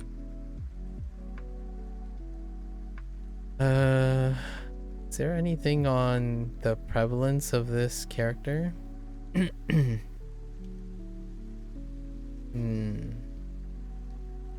Other forms. Okay. Doesn't really say frequency. So other forms. You literally just learned this character? Oh. Yeah, it doesn't say anything about frequency. I generally like check Jisho, or at least minimally check Jisho when I during stream to check if there's any like frequency notes, like footnotes, but it's the other form. I seen this earlier. In fact, the old Japanese course used this right away. I was told, use this right away. Like they literally used this right away. I remember reading about this before they swapped up the course, I think. It's just a kanji, yeah, I know, which is used to make a word more formal. Oh, okay. Yeah. Well, even more formal than formal? That sounds like it would be, right? I think this is really Gohan. complicated. Like, the combination of Gohan, like, seeing this, I'm like, yikes. In retrospect, I would probably say that would scare people away. That looks a little bit scary. They did start with things like this. They deliberately, the first like 100 and I don't know 50 days, they stuck with kanji that is incredibly appropriate. Like what I mean is, it made it seem like the kanji might be random to some extent, but it really wasn't. It had like three different facts, three different like factors that in my opinion made it really obvious that they chose things like this, like counters, especially counters of this nature. Like hito, they introduced hito, but then they introduced the use of this as a counter and stuff. So, but man, this one would be gnarly. It would be quite gnarly. ご飯 It's good to see it now, though. Yeah, good to see it now. Let's see. What are we doing? There are a lot.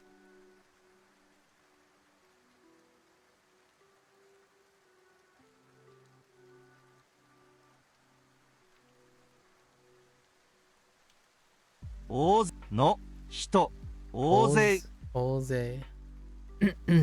Right. Let me say this again. Oze. my lesson's gonna go bad. It's like, Oze no hito ga imasu. います Hito ga hito ga imasu. Okay, there are a lot of men Gotta drill in that 大勢。大勢、大勢の、大勢の男、男男がいます。男、人、男の人がいます。男の人がいます。No? Oh, 男の人, wait. Oh, right. Right. Put it back here, yes. Just kidding. Just kidding. 男の人が大勢います。大勢。大勢。Oh boy. Boy howdy. I don't think I'm gonna create a mnemonic today. 有名 You may. Huh. You may.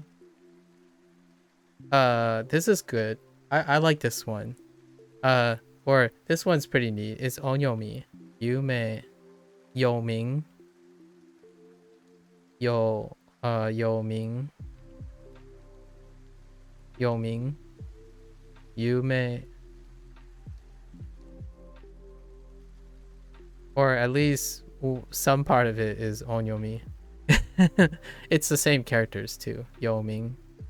No change. This is famous in Chinese too.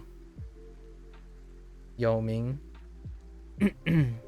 You may. Yo Ming. Oops. You may. 有名若い Wakai. What? Wakai.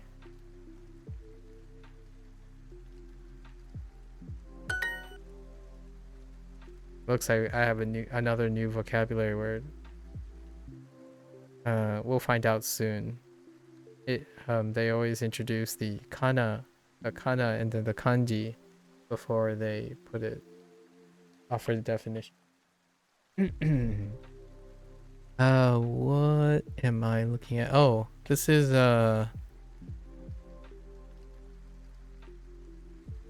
not that. 結婚 What? Oh, because wait. I thought it's the whole thing. Do you need to add more characters to it?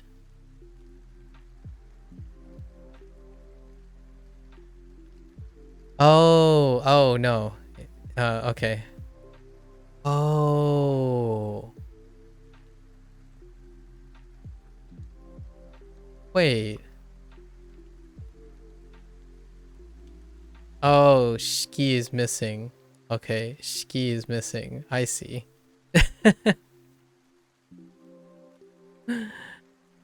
Oh, okay. So it's kekon and shiki is okay. I was like, wait, this is wedding, right? And then I'm like, wait, wedding is not on this side. I was looking at konshiki, but he is missing. Okay. 有名 What was this again? Wakai. 若い Nope. Doesn't ring a bell. 男 り Riba. Oh, 結婚 this unit has a lot of vocabulary. Then help. Kekon.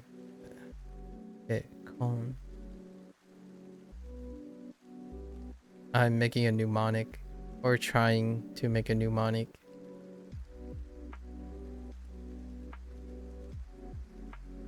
Same care.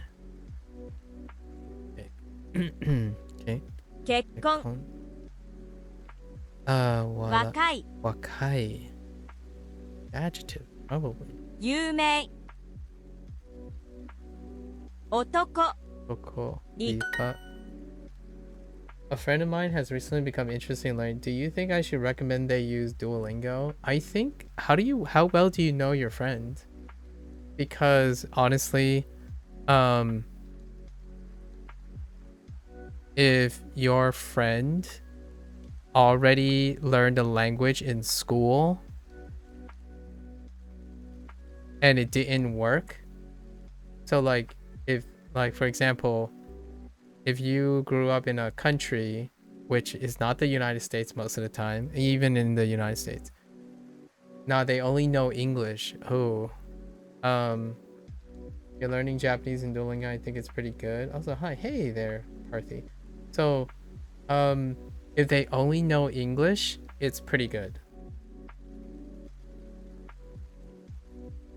Because, what I mean is, if they have no idea how to approach learning another language, encouraging them to use Duolingo temporarily, and then using that as a way to find out how they're going to learn the language. That is probably, if I had, like, for me, for example, hypothetically, if I had a friend that said they want to learn another language and they only know English, my first thought is, hey, you can come and join me and use this low barrier thing and feel it out. But largely to encourage them to feel it out, because since they don't have any basis, right? No basis for learning or something, any language, Duolingo is so low effort. It's not a good or a bad thing. The low effort means that they're gonna have to work harder. I know how ironic that sounds, but Duolingo takes away the quote unquote a lot of the difficulty. So because of that, you might not be getting a lot from it. However, if you have no place to start, like, oh, you learned Spanish in high school for 3 months and then learn in college for a year, and you already have that idea like, oh yeah, that didn't work for me, this didn't work for me. It's that same experience. Duolingo is very similar to that experience. So if they don't have a prior experience like that, then it might be fun for a bit. Like for a while, it might be fun. There's a high chance it might be fun for a while or engaging. And then you can use that to introduce other things like wanikani or things that will allow them to step into a more, in case it doesn't, like, it's not interesting. I think overall, like, Duolingo would become disinteresting to the vast majority of people. I understand how this sounds, but I would be lying if I say half the fun of Duolingo is having people to talk to when you're streaming Duolingo.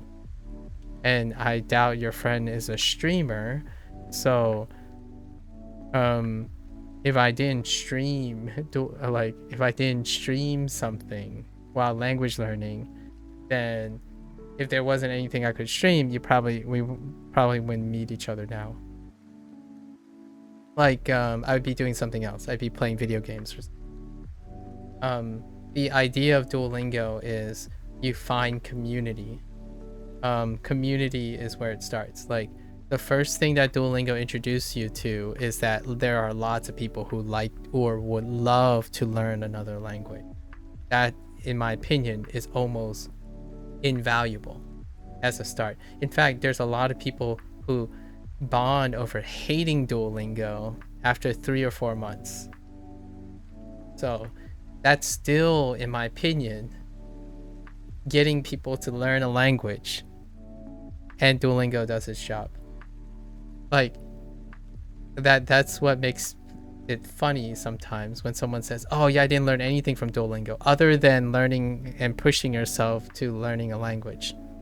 Because hating Duolingo is also doing that. You started with Duolingo, you started with something. And that's probably all I can say about that. If your friend has like no experience whatsoever with language learning. There are other things that I probably ask, but I think you probably answer already, where you ask them what else did they learn? What was the last thing that they learned? If they don't like school, Duolingo can be helpful if they don't like the school structure, like long hours. But if they're really dedicated and they like, I don't know, they like nerding out to anime or enter like 4-hour discussions about the nuances of the letter I in English, probably not so much. Duolingo is probably not for you. I doubt they would be using a textbook. Okay, yeah. Then if they don't like a textbook and you're like that, I think Duolingo is a great place to start, because it's in my opinion is so low. Like the effort requirement is so low. Of course, since you're like a Japanese language learner already, that's a great place to get them interested, and then you as a friend who knows a lot about Japanese can use it as a wonderful way to engage with your friend, make good memories and great experiences, and then add other things to it. Genuinely speaking, I highly encourage it, much like everyone else. Even those people who get angry at me for continuing to use Duolingo when everything else replaces it. I don't think there are things that replace Duolingo. It's really popular and continue to be popular because it's not replaced by anything. Like there's nothing that replaces Duolingo's niche in language learning. Whether it's the power of business, the meme, the community, it's very big because there aren't things that solely replaces it. And I'm highlighting all the things that it doesn't replace. There isn't a tool out there that makes it so low effort to want to learn a few words each day. It's almost the opposite for Japanese tools.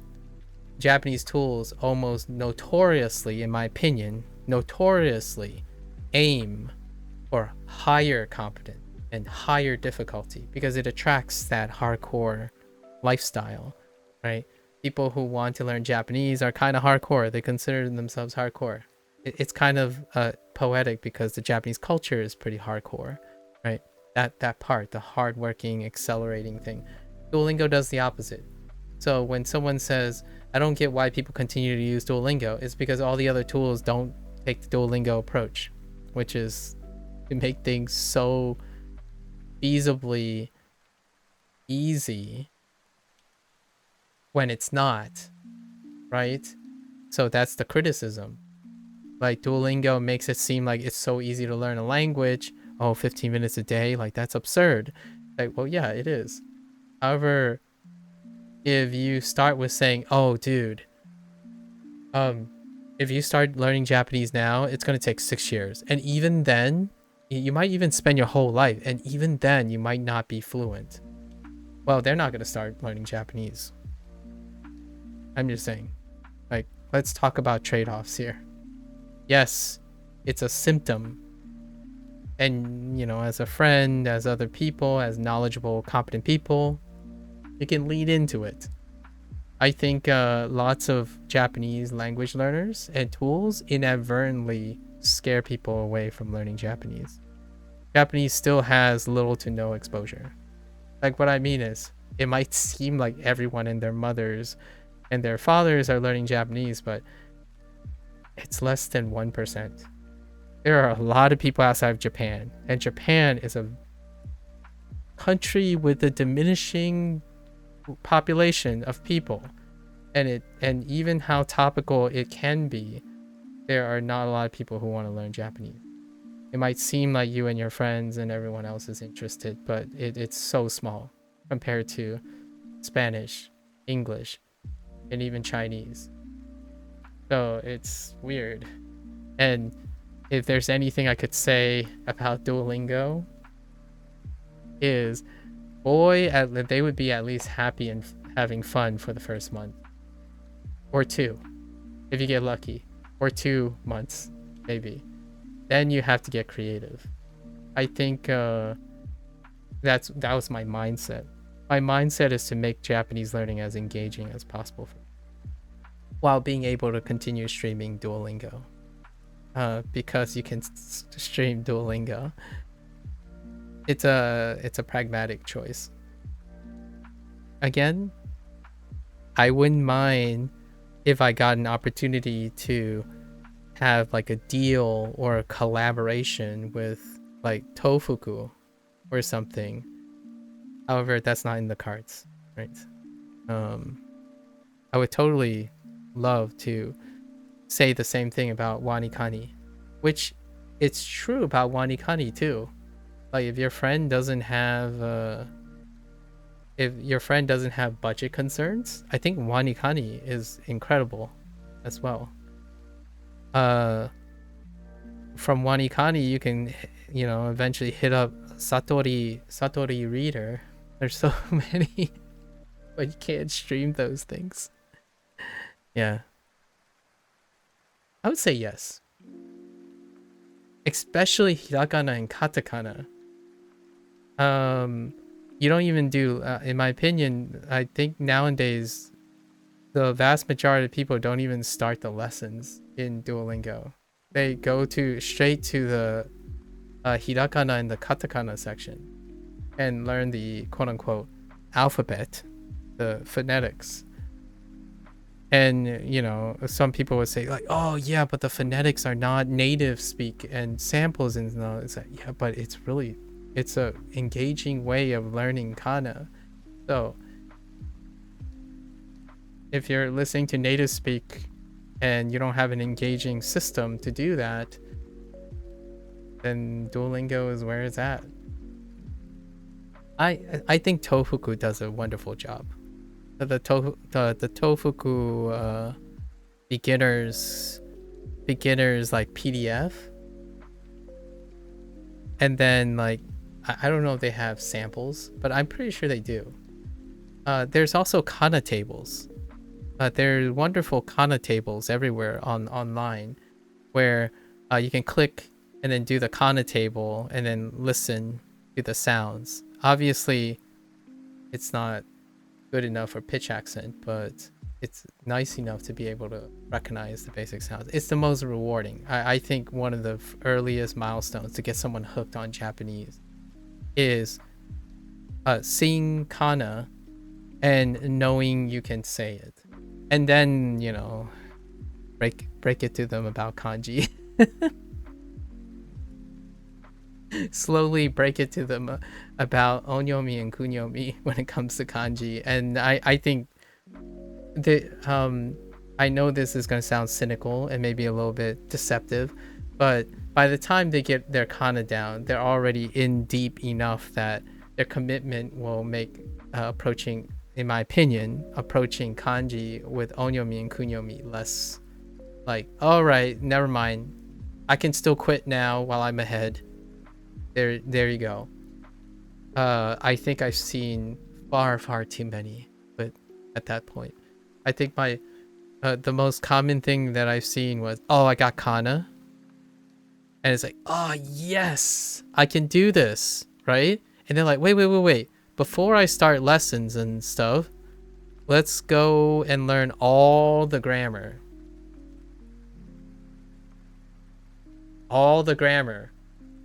And then it'd be like a month in, and they never started their lessons. They quit. Duolingo literally tries not to do this, for at least, actually, to a fault, basically, to a fault. And you can definitely tell from me, right? Like up to this point, like I still like, okay, well, it's still a simple sentence, or at most I can make like an if-then statement or a compound sentence, right? One thing it can definitely do is keep giving you vocab at the expense of a genuine interest in grammar, whatnot, in complex sentences. If I am a person who don't mind sounding like a 5-year-old until I grow up. So, humility Humble beginnings, I'm gonna say. Humble beginnings. How do I learn how to draw? One line at a time. Actually, since you were here for my Inktober thing, the first time I drew on stream, was actually a little bit before Inktober. Someone, I think, not ironically, I don't think they mean it that way. It's like, dude, I love the MS Paint aesthetic.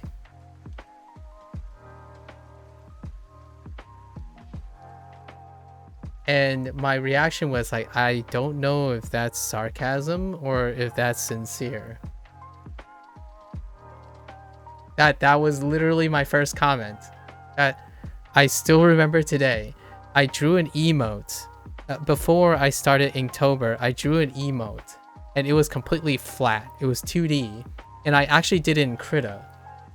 Right? I did it in Krita. The same program I use today. Like, it's still going. It's really good. It's a great thing. And their first comment was like, man, I love the MS Paint aesthetic. I'm like, oh my goodness. So that's where I'm at right now. It looked terrible. Like what I mean is it looked hang on. No, this is always weird. I love sharing these things. So oh, hold up. Let me see if I can find. It really does look like MS Paint thing though. And I laugh about it all the time.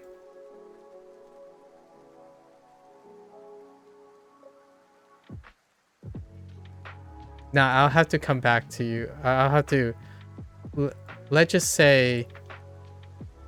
Let's just say this. It's not even this. It's less than this. It's less than this. My first emotes are less than this. They're like pixel.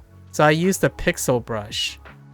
So I basically you can see all the individual pixels, but I was trying to do curves and stuff with pixels.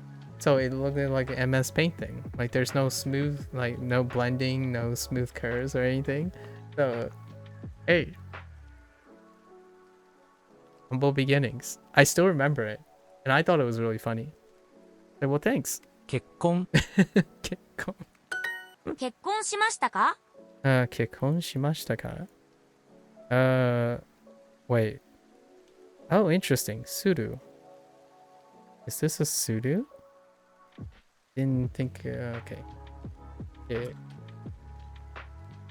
Ah, sudo. Nice.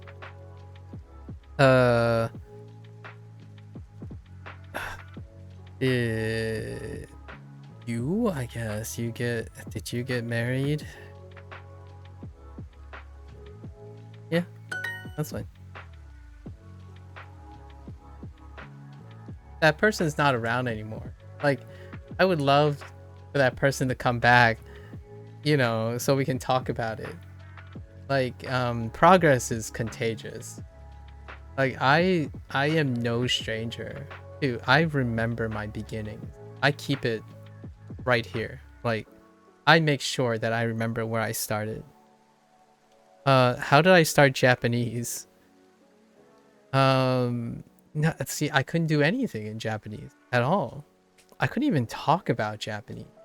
Like, there was nothing to talk about other than, like, how much I don't know about the Japanese language.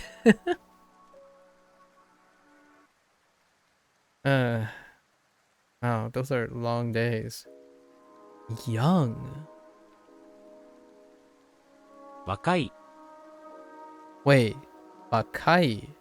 Oh, wakai. Oh, that's young. Oh, wakai. Interesting. Wakai. New vocabulary word. And new kanji. 大変美味しいです。大変美味しいです. Oh, this is a review. 大人ですか？大人 what?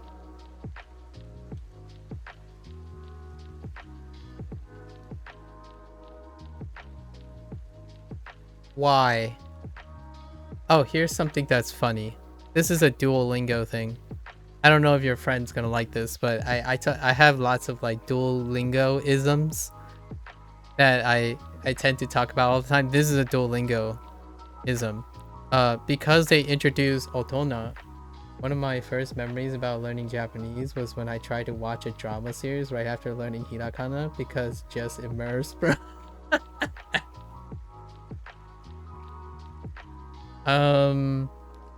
One of my very first experiences when learning Japanese after I got my kana, right? After my kana moment, someone said, "Oh, you know kana now. Can you read this?" And I clearly remembered that the whole thing was in like 90% kanji. And and at the time, since I didn't really know how to react, I'm like, well, I can't read any of this. Like, good. I'm like, okay. I don't understand. What like what are you trying to prove? But in retrospect, I'm like, yeah, I mean, obviously it was in kanji. That's the type of interaction I had. Like, well, yeah, of course I can't read it. It's like 90% of it is in kanji. Like, what do you expect? It's so weird. Like, what did you get? What did that person get out of that? Like, great, you can read kanji and I can't. I didn't say I could. Oh, which by the way, this dualism, duo, the way duo makes things hard per se, you know, like when people talk about hard, right? I know this word, hard, is they go for confusing. And I know how ironic this sounds because like when you're learning a language, do you really want it to be confusing? But we're not talking about like deliberate, we're not talking about like confusing in the sense that not necessarily confusing. This is one of them. Without a doubt, with hands down, the one thing that I think when it comes to onyomi, kunyomi, and like reads because they don't want to focus on grammar, is the vocabulary sounds. When you have otona, right? Otona, you have otoko. What they try so often is they attempt to find something that sounds like something else or looks like something else and put it into the same unit. So ito was already in this chapter, and o it was already in this chapter, which kind of, you know, that's duo. Duo does this. And now it's starting to make me question, like, what was the other, what were the other vocabulary? 大人 Okay, otona. So we know otona because okay, so big person, otona, got it. Grown up, got it. And you know, yeah, sure, I get it. I still really understand. Like the sentence is short, right? It's a short question. It's a short question.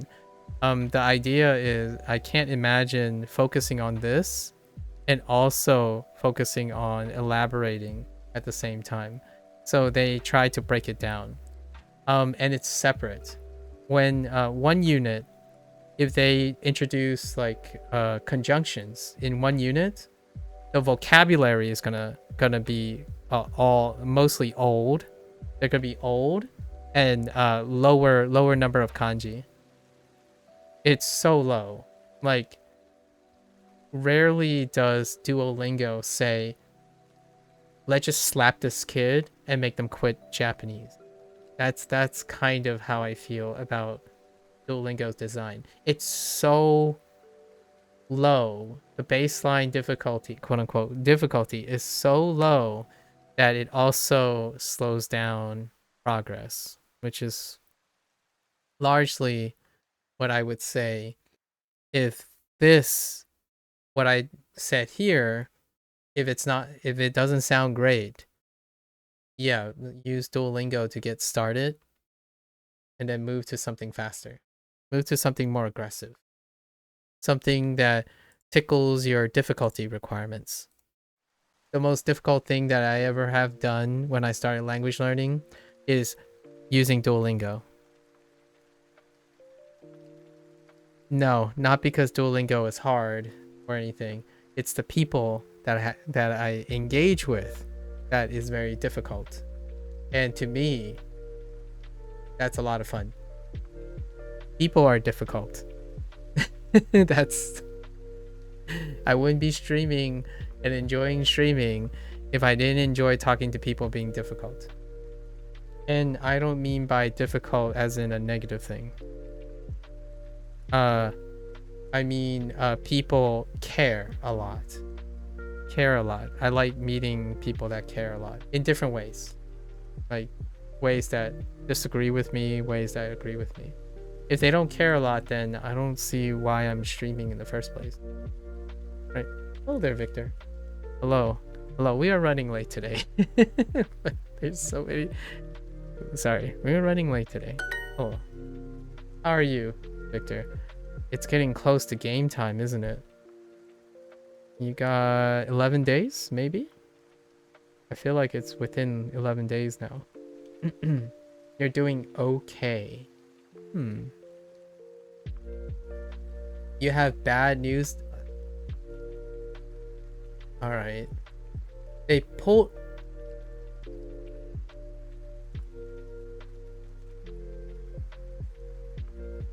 your job offer.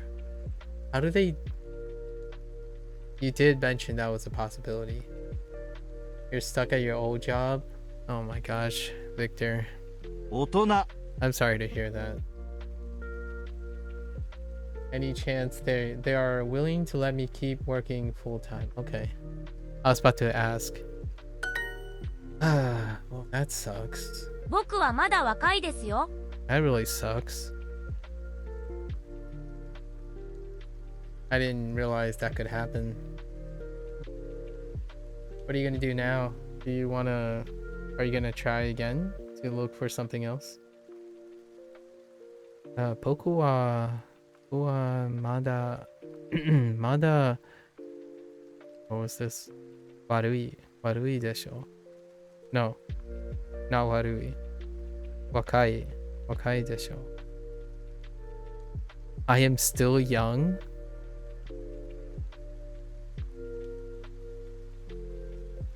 I'm still young, you know. Sorry.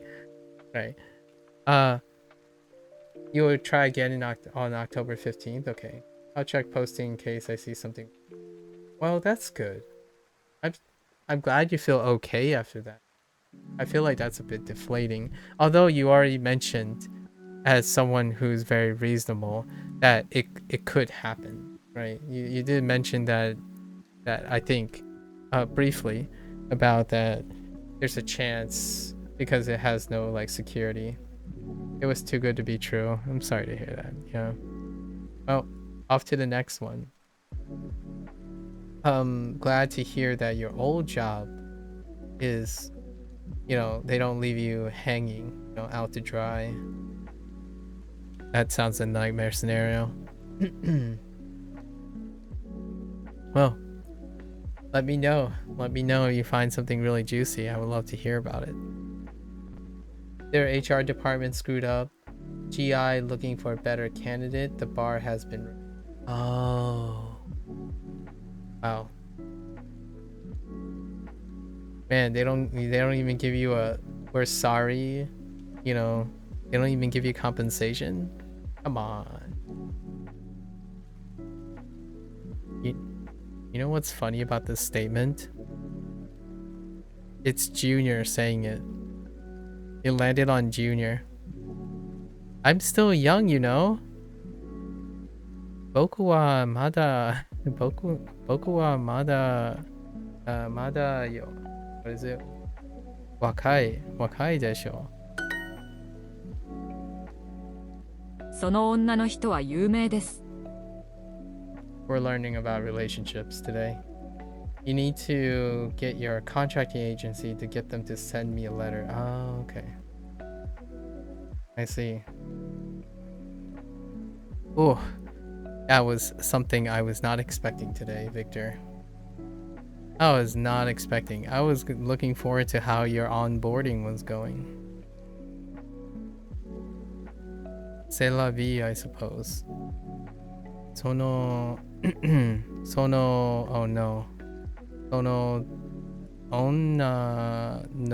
女の人は有名です。その女の人は有名です。女の人は有名です。Hey.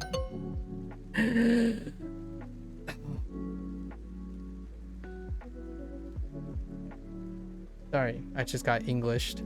I don't want to talk about この女の子たちは有名です。この女の子たちは有名です。この女の子たち女の子たち女の子たちは有名です。この女の子たちは有名です。この女の子たちは有名です。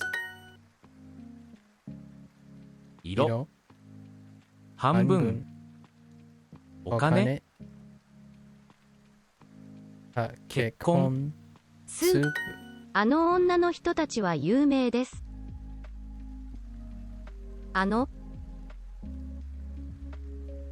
something 女のたち人たちなあの女の人たちは有名です。Wait. あの女の人たちは有名です。Oh man, they're really doing it. は有名です。Okay. 男の子男の子男の子男の子 Dang it.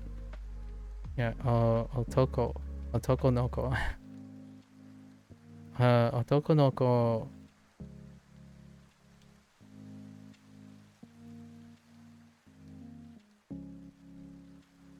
女ね女子wait 大人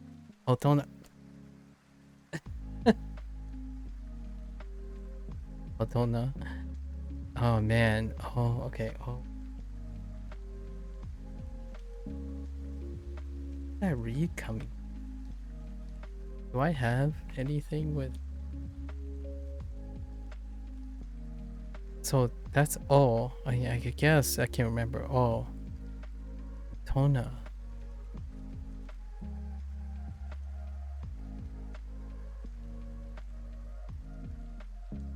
Maybe. No. No, that's not it either. Okay. I'll just have to remember it. 大人南北 I'm trying to think of another place where I would know Ona for this character. 半 Hanbu. その女の人は有名です。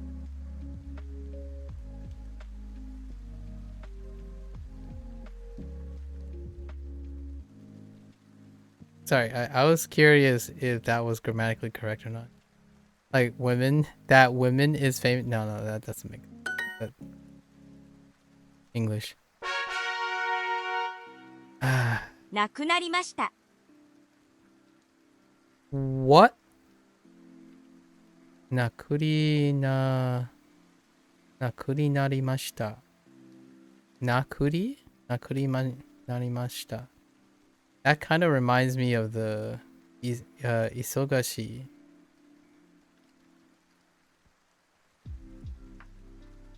Nakurimashita. Nakurimashita. I guess this is... I don't know what that is. なくなります。なくりなくになります。なくなりま死にます。死にます。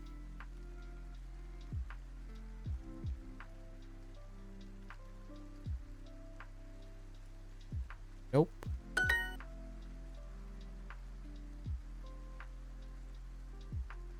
Oh, there's divorce. Wait, right? Yeah, this is divorce. 離婚。離婚。離婚。There's divorce. 有名。Oh my gosh, they just went a little ham on this unit. What the heck? 死にません。ません。死にました。なくなります。なくなりません。なくなりません。なくなりません。死にません。死にません。I don't think either of these. I don't think I know either of these. 赤ちゃん 赤ちゃん I do though. 赤ちゃんは可愛いです。赤ちゃんはかわいいです。Okay. Babies are cute. Mostly. その鳥は死にません。その鳥は死にません。So, oh, 死ね? Oh, like 死ね? Oh no, is it die? 死に。Oh.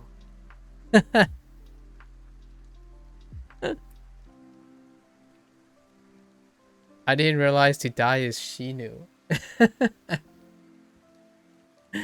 Oh, Shinu. Wow. Wow. That bird will not die.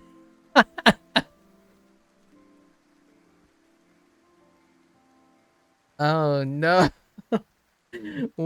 Why is this in relationships? Oh, I guess man, that went dark. The theme of this unit is relationships. What the heck? Like, they talk about breakups and divorces, but now they just like, yeah, you know what? We need to throw in die somewhere. So let's talk about a relationship with a pet, and throw in the word die for it. It's a bear that outlived the owner. Oh no, that's so dark. 彼は400年前に死にました。彼 That's so dark. Fun fact, Shinu is one of the first verbs you learn in textbooks because it is the only verb that ends in nu. Oh really? That is a fun fact. Yeah. Oh, that's cool. I didn't realize that's the only verb that ends in nu. Neat. I'll remember that. I'll definitely remember that. I knew shine. That's how shine is how I knew that was die. When I saw the conjugation, I was like, oh, that makes sense. That kind of thing. But she knew the only verb that's thing. That's a fun fact. That's a really fun factoid.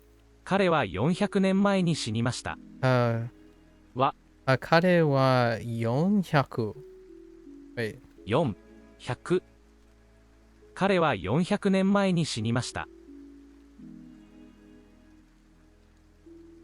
年前に死にました。Is that what I heard? 彼は400年前に死にました。彼は oh, she died 400 years ago. Or he died 400 years ago.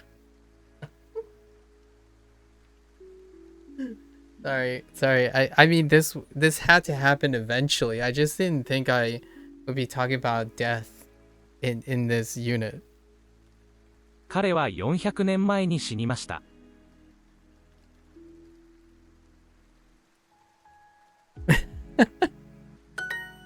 He died 400 years ago.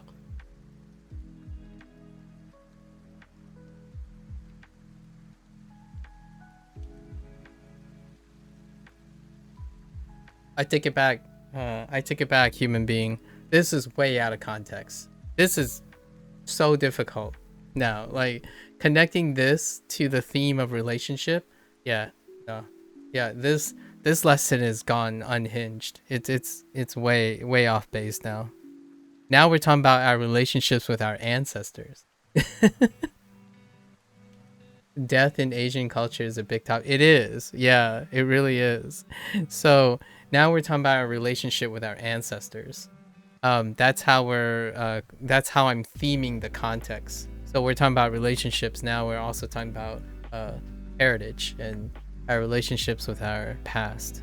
7月に離婚しました。7月に離婚しました。He got divorced in July. This is a really okay. Real talk. This is a big topic, but it's also borderline taboo. I can't speak for Japanese, but I'm talking more like how I feel about like Asian culture. In general, this is a big topic. However, not public. It's so real. Like this stuff is really real. So we have a very dark unit right now. The reason why I'm emphasizing that is because I also grew up in the United States, and not so much. Yeah, not so much in the United States. This is way different in kind of like Western, the current modern contemporary Westernized stuff. But this, whew, man, casually talking about divorce and death. Yep, that's exactly what I was expecting on this unit. Chocolate. Yeah, Duolingo casually talking about divorce. You know? I got divorced. Oh, he got divorced. I got divorced. Yeah, that's fair. Okay. 離婚。子供が生まれました。子供がI heard uma. Okay, it is 生まれました。Okay. 子供が生まれました。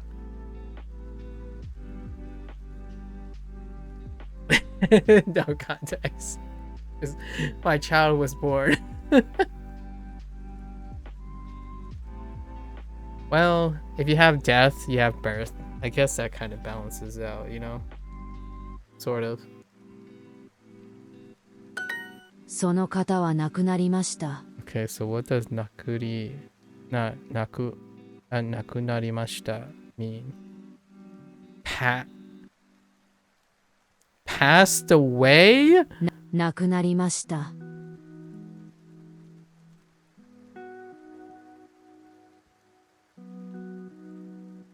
Okay. Oh, and this is a duoism. Yeah, this is a duoism. If they're introducing a vocabulary word, typically they try to also include similar words. At least one other similar word. They come in pairs a lot of times. So now I have shinu, and not that they're identical, but they try to form like associations by that. So nakurimasu, I don't know why I wouldn't have expected it have something to do with divorce or death. Nakunarimashita. It's one of those days.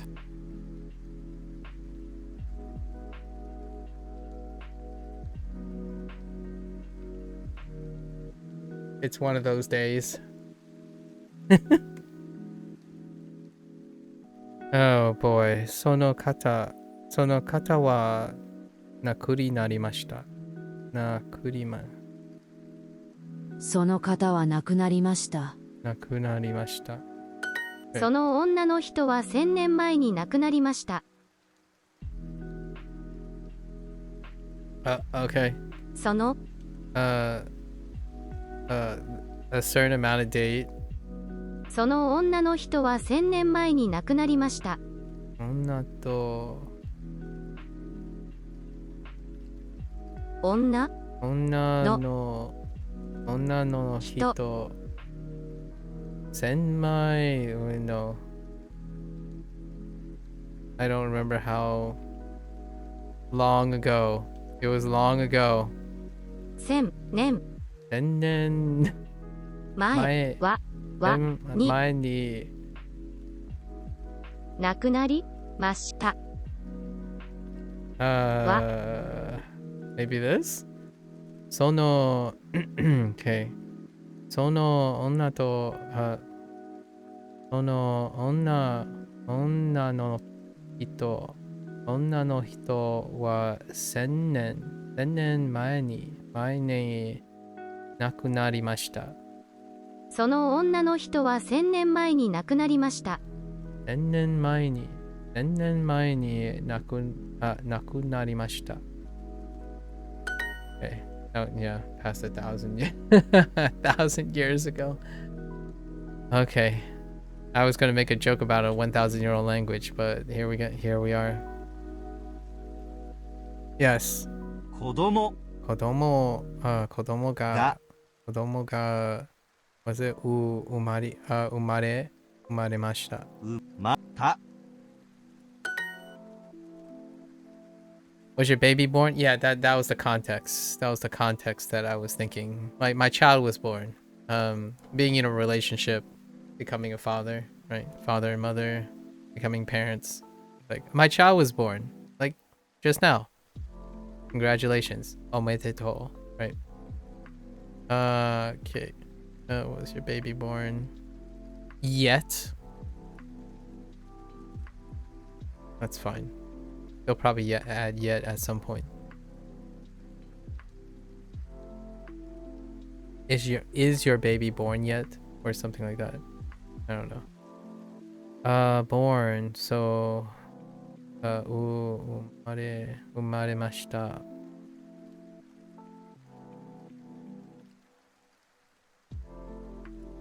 今日 Interesting. 今日赤ちゃんは生まれましたまたか生まれましたか赤ちゃん I could see like was your child born today? So I was like, oh, okay, you could say that too. My child was born last year. Oh, there it is. Okay. Yeah. I figured they were gonna add like at least a time or something. They added Kyonen from last unit. Kyonen. Do you just start with Akachan and imply it's yours? Akachan ga umaremashita. Okay. There's still more. There's still one more unit. The last lesson is review. So there's still one more. 別れません。Wakaremasen. Of course about breaking up. Of course it's about breaking up. Wakaremasen. Or we didn't break up there, so that's kind of neat. 別れません。 That's kind of 別れ okay. ました。 Wakaremashita. 独身です。 Dokshin desu. Oh, I'm single. Wait. Is it doto? Dokshin desu. Okay, dokshin desu. Oh, and it's fun again. I think I haven't done this in a long while. So I like to read the furigana just to double check whenever it's a new vocabulary or a vocabulary that I'm maybe like not too familiar with. It's been a while. So it kind of feels like Chinese now, where like I'm just double checking. Before it was like not as engaging because oh yeah, we know this, so we're waiting for the kanji, right? And then we focus kanji. Dokshin desu. 身です。大学の友達はまだみんな独身です。Interesting. Really? 大学のまだ Wait, 大学の友達はまだみんな独身です。大学の友達友達はまだまだ独身です。独身大学の友達はまだみんな独身です。みんな独身です。Wait, 大学の友達は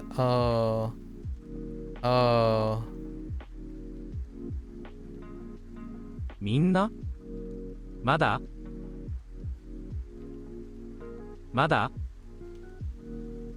です。All my university friends are still single.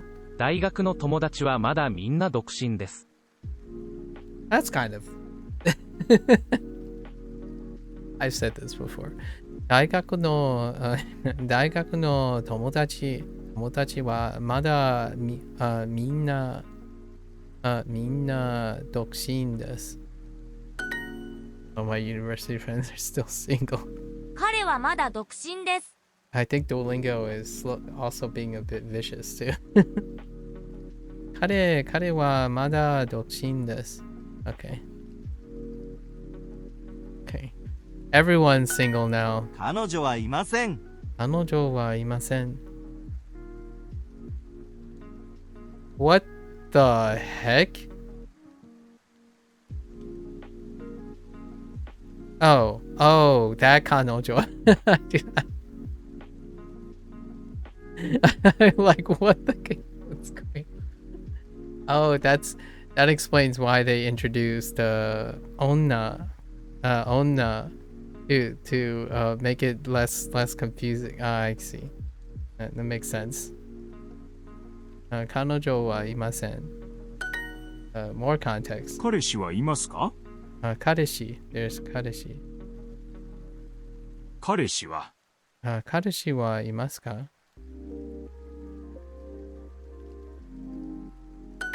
I want to say something like, いいえ、彼氏 died 1,000 years. Just kidding. I forgot what was it. Naku. No. That's pass away. I guess we can use Shinu. Or, what is it? Like, sen nen 前に、亡くなりました。Like, no, I don't have a boyfriend. He died 1,000 years ago. 去年、彼女と別れました。Okay, I'm being a troll now. Or let's focus. Okay. 去年彼女と別れました。No, 別れました。別れました。別れました。Wait. Yeah, 別れました。I said 別れました。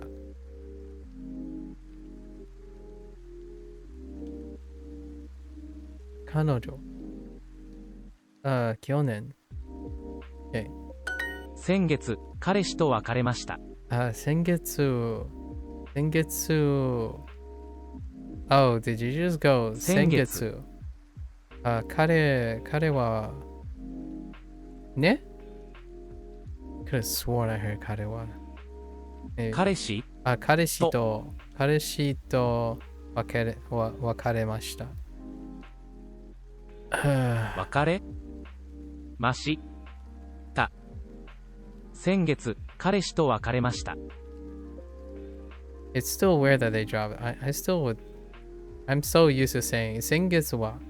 No, right. 先月は、彼氏と別れました。別れました。彼女はいますか？彼女はいますか？ Do you? I hope they're alive. Because, 週末、彼氏とデートしました。しました。デート。彼氏。彼氏。週末。デートしました。How are you phrasing this? Went to? Oh man, I went on a date? Okay. With me, 彼氏と、週末。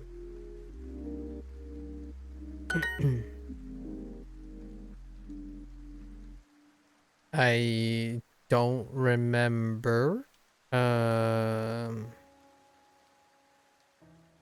Oh, is this single? 独身。独身 Yeah, 独身。別れません。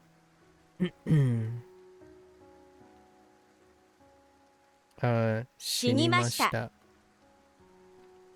亡くなりません。I hope these are in there. Predicates are not very commonly listed.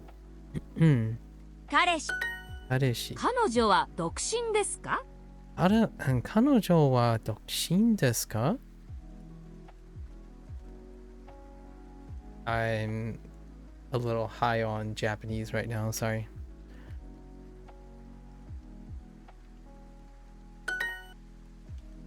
I can't get over this unit. He went on a date with his girlfriend on the weekend. Okay, okay. 週末週末。彼は彼は彼女とデートしました。しました。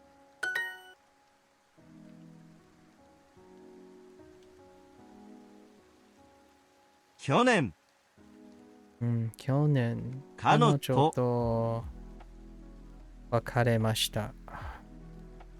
別れました。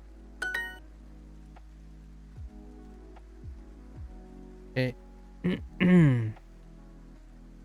I not do this already? Oh, I swapped it up. 週末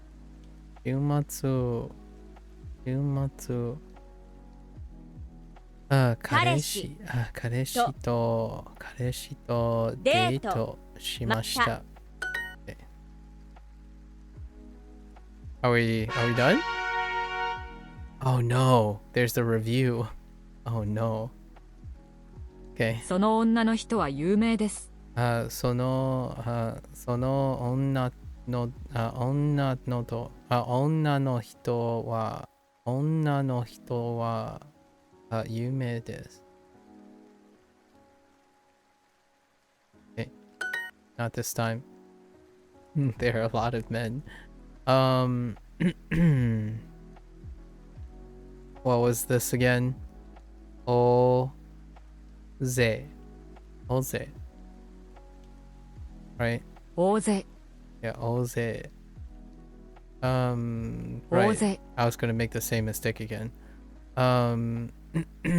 So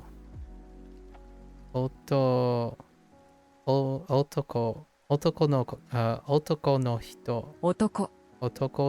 人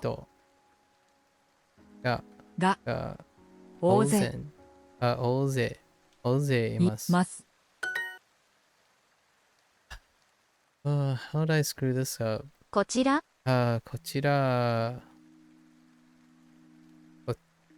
こちらの方はどなたどなたですか？ですか？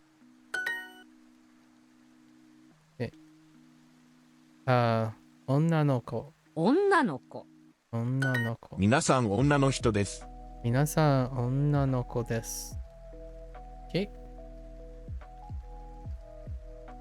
女人ですね。女の子です。結婚。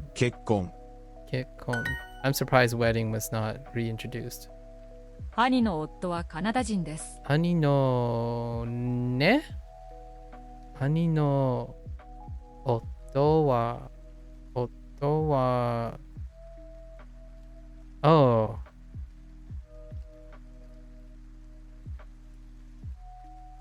Kana.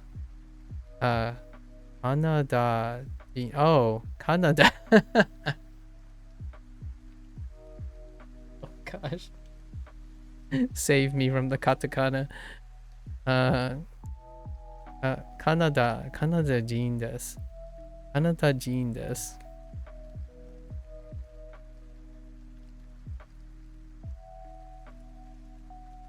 Okay. 明日、私たちはデートに行きます。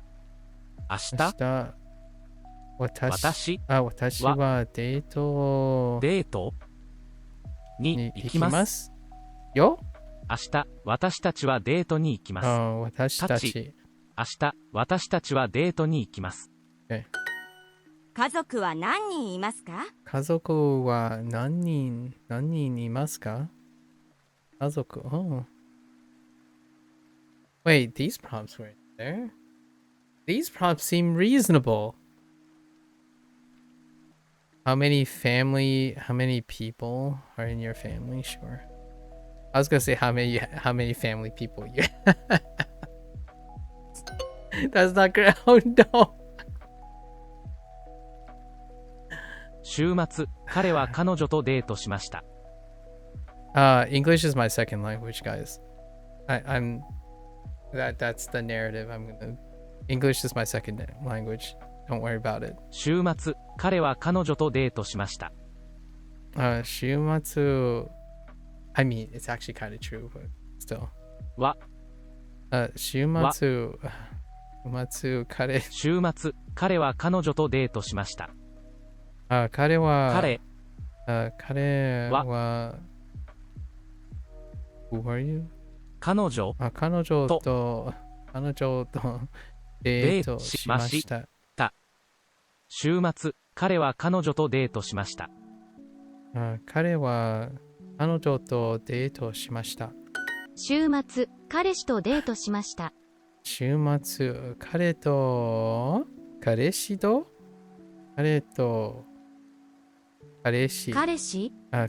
としました。ね？デート。去年、彼女と別れました。彼女。kidding. 去年、彼女と。去年、彼女と別れました。家族は何人いますか？家族は何人いますか？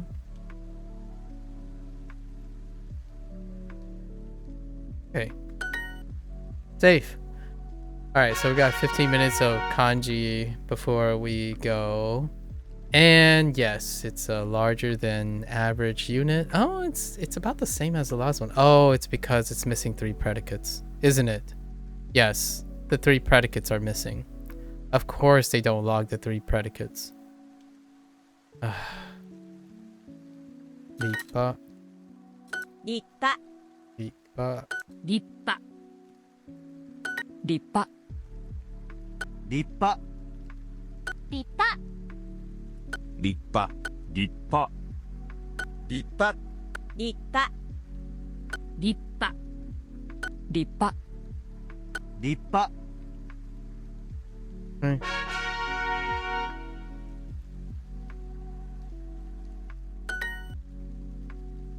立派。 Oh, this is the first time I've got acquainted with this, seen this radical pattern. 立派。立派。立派。立派。 We're growing. 立派。 We're growing. 立派。立派。 I feel more competent now. 立派。 We got a new radical. 立派。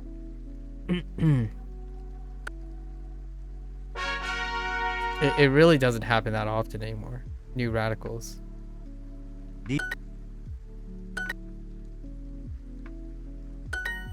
Like, 立派。 coincidentally, not new radicals. I'm not saying there aren't any new radicals left. 立派 Not very Rippa. common. 立派立派立派 Because of both Chinese and Japanese. 立 Nippa. Okay. Give me the other ones. Come on. 立派立派立派立派立派 The good news is I laughed so hard, it's very hard to Rippa. forget the 3 predicates I got today.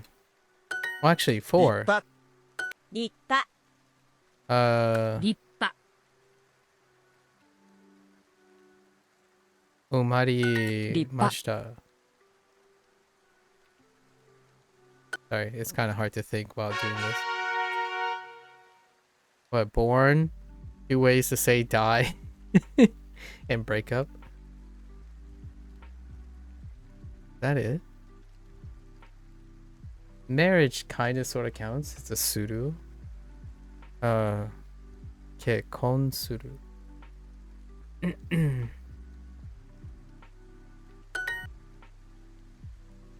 Kata. 型 Oh no.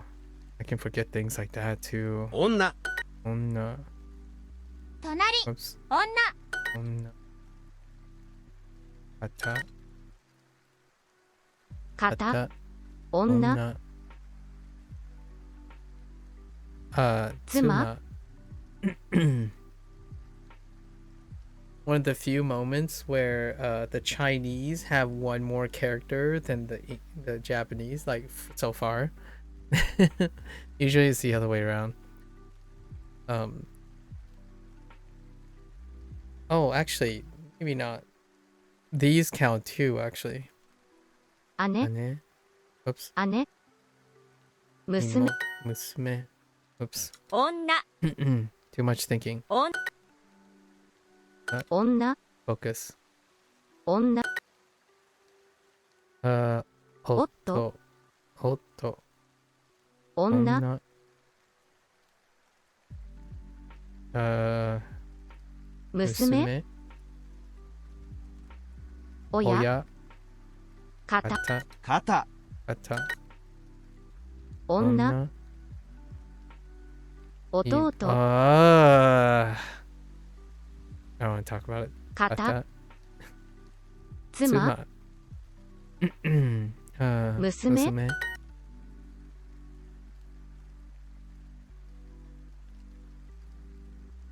Oh yeah, right.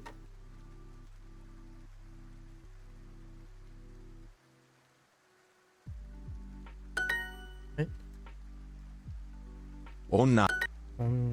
彼彼。女女。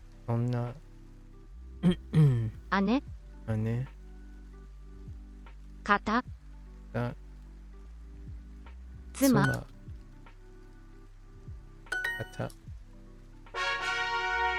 Oh. Oh no. Okay. 立派立派立派立派立派立派立派立派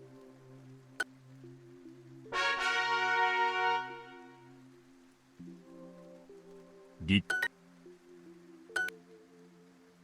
I don't even remember if I 立派 remember my Chinese vocabulary from yesterday. 立派 Yikes. 立派立派立派立派立派立派立派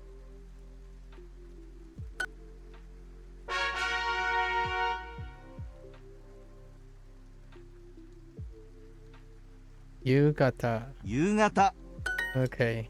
Fair enough. 肩 Kata. Sure. 写真 Sashin. 台所 日 Hi. 型 Kata. 夕方 Yugata. 肩夕方 Oh. Not the same character. Whoops. ゆが型、電話、電話何、何方、あ、高校夕方、Interesting. 夕方。夕方、夕方、夕方。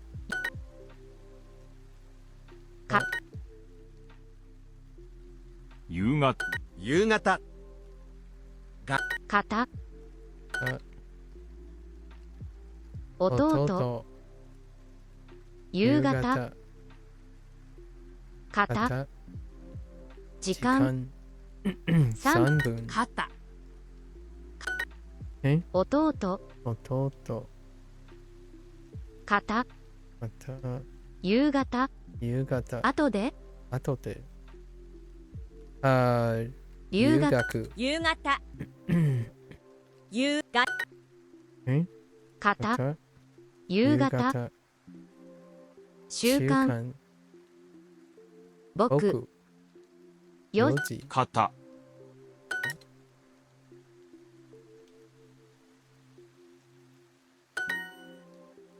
古い、道、い。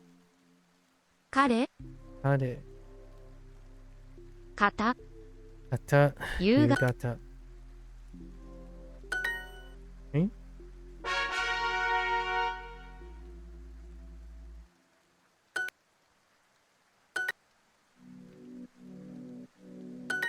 立派。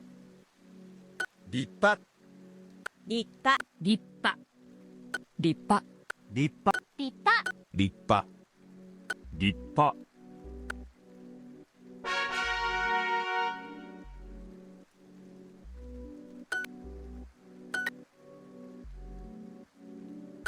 立派、え立派、立派、立派立派、立派。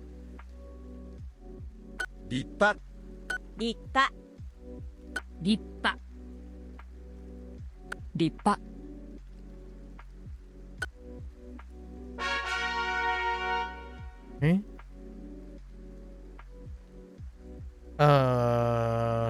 男の子。男の人。男の人。男の人、男の人、男の人、男の人 This one's a freebie. 男の人、男の人。Oh no, it might not be a 男の人。 freebie 男の人 because of stroke order. 男の人、男の人、男の人、男の人 Nah, it's fine. 男の人、男の人。It's more or less the same. 男の人、 Oops. Nope. Immediately, I did the horizontal stroke first. Jeez. みんな or just Mina. Oh, Mina. that was Mina. み Okay. な、 I thought it might have been Mina. Okay. みな、みな、みな。みな、みなみな Okay. みな、みな、みな、みな、みな。みな、みな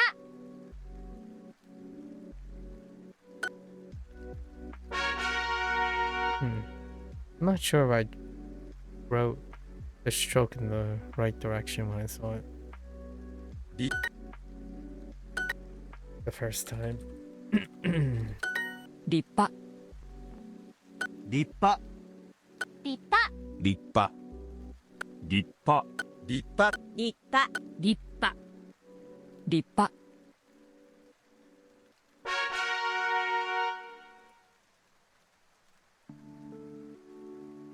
男の人。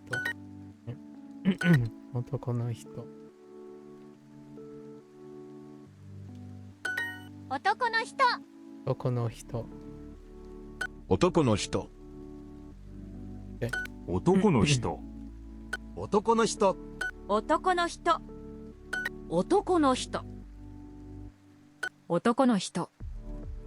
男の人。男の人。男の人。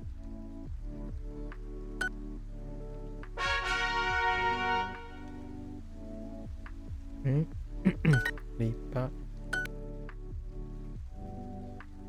立派。立派。立派。立派。立派。立派。立派。立派。立派。立派。立派。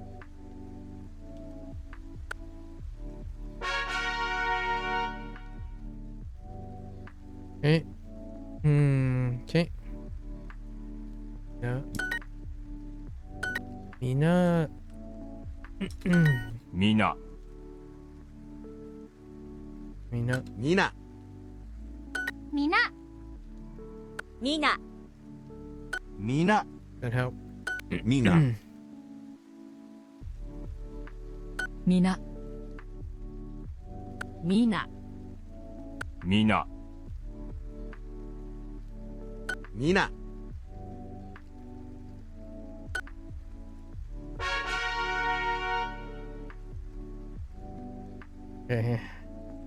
男の人。男の人。男の人。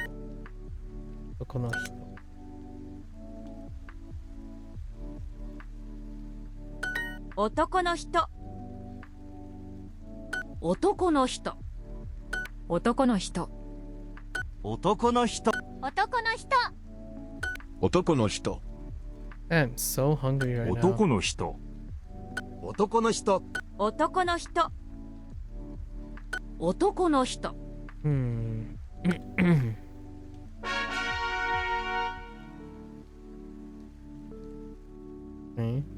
な。みな。みな。みな。みな。みな。みな。みな。みな。みな。みな。え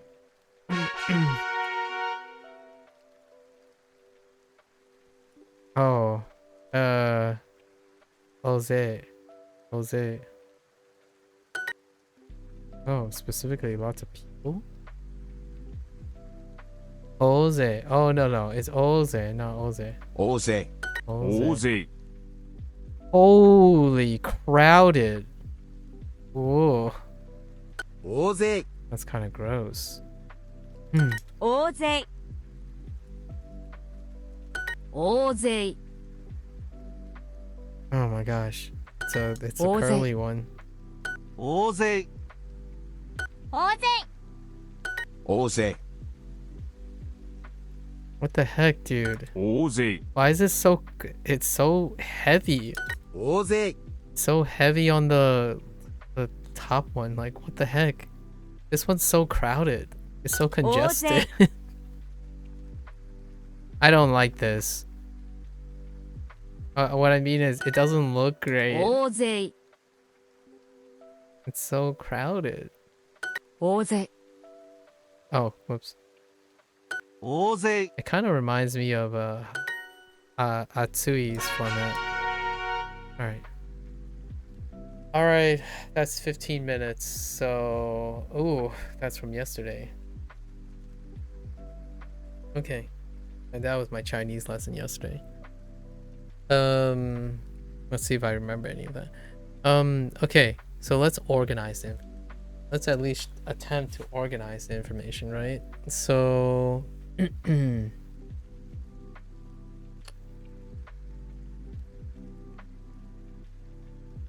okay.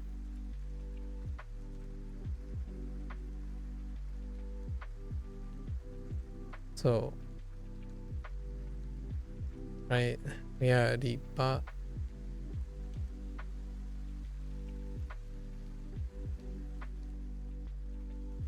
Wait. Was it?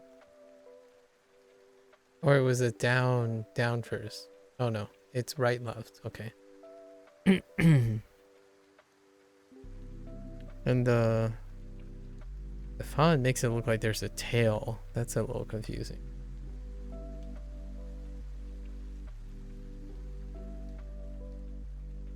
So riba, we're just gonna put it on its own. I don't think we have any other.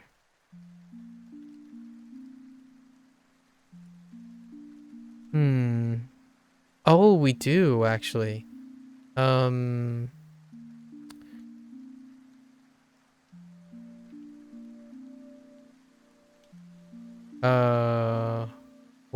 Wakai. Where's Wakai? Oh, and we also have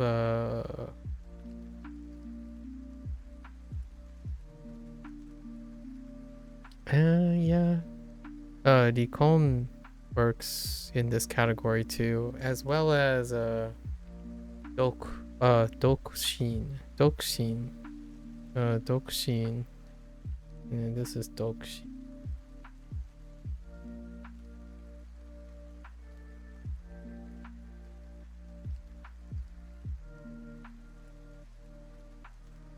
I think.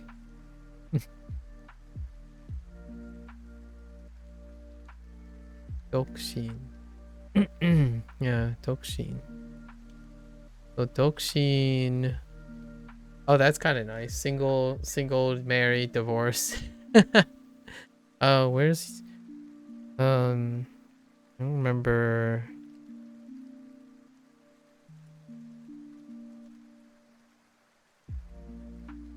Okay, let's check these off first.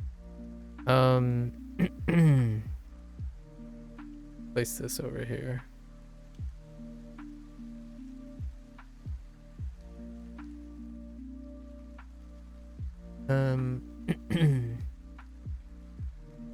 So, otoko.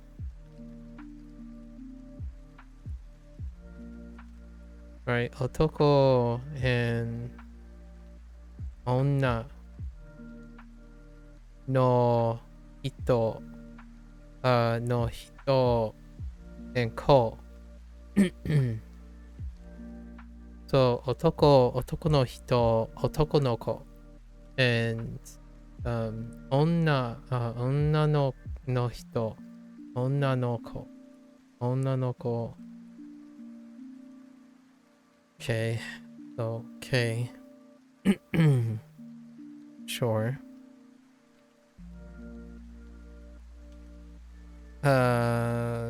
Might as well place this kata here.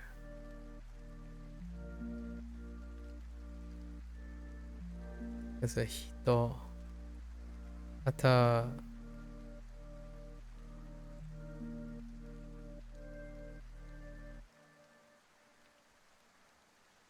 There's divorce. What was here? Recon. Let's take a look at Recon. It's kind of hard to make it out. Oh, okay, it's the X one. Oh, interesting. And this is why it's so much fun to have Duolingo Chinese and Duolingo Japanese line up. That's kind of funny. We have that character actually. We have both, but the show quarters can be different for the right radical. Yeah, it's vertical first. Oh, I see what you mean by separate. Oh, I see what you mean. Interesting.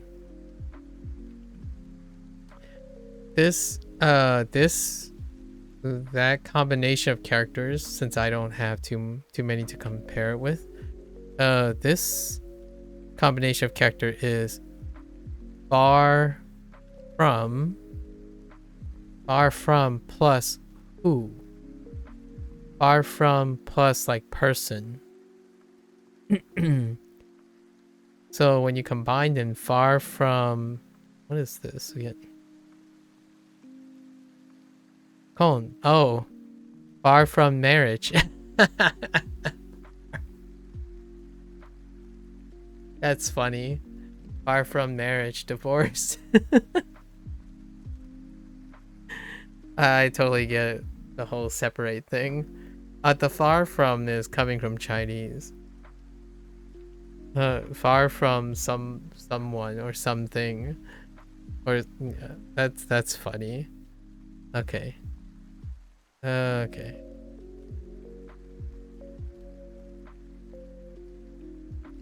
That's actually part of our vocabulary right now. This character is part of our vocabulary. Oh, I wrote it too big. This character is so dense. What the heck? You're combining two like gigantic characters. What's up with all these dense characters today?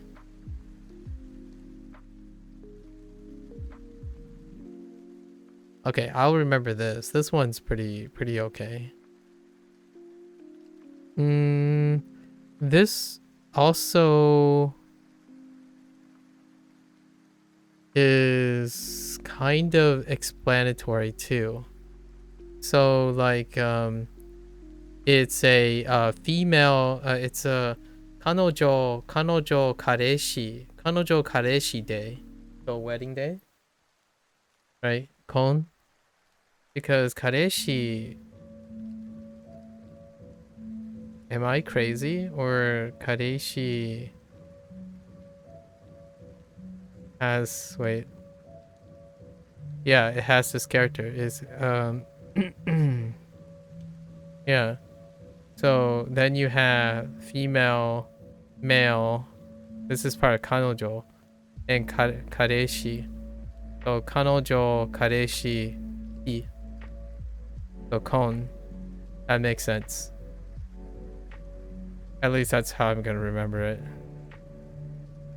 And then what else we have? So we have divorce, single. We have married. Yeah, we do have married. Oh, we have marriage. That's close enough. Which, it's this, right? No, it's not this. What am I talking about? It's ke. Where is ke?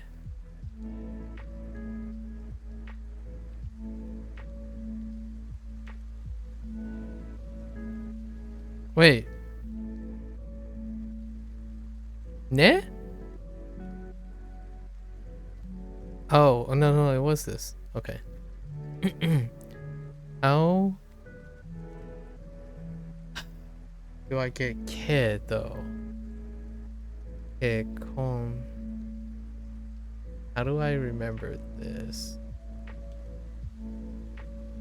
What are my clues?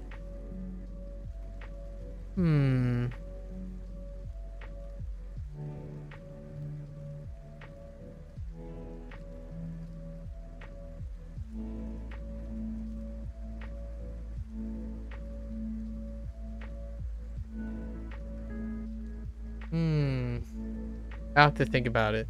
I think I have a few choices here, but they don't quite line up.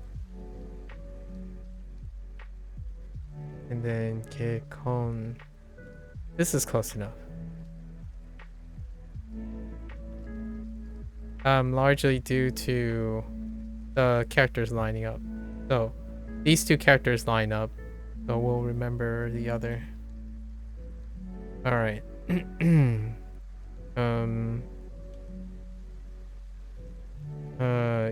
Yume. Yume is just throw it on the pile. Yume. Where the heck is my Yu? Oh, it's a new character. Oh, this is a new character. That's weird. Only because it's Yo, which is very common in Chinese. As a be like one of the first. So Yume, sure. They're kind of adjective, like Yume. Yume. Oh, here's the young. No, this is single. Wait, not single. The heck was this? Was it young? Oh, this was young, yeah. Wakai, yeah. I just stuck with my. Let's throw it on here.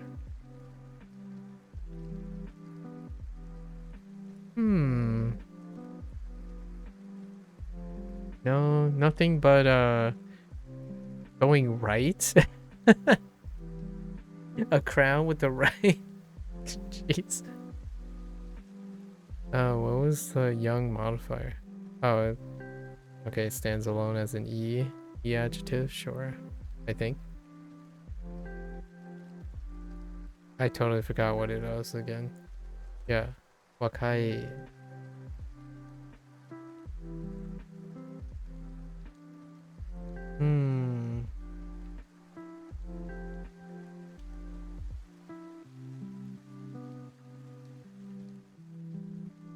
There's Akachan.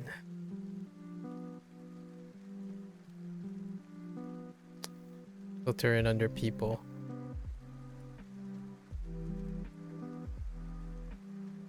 Akachan.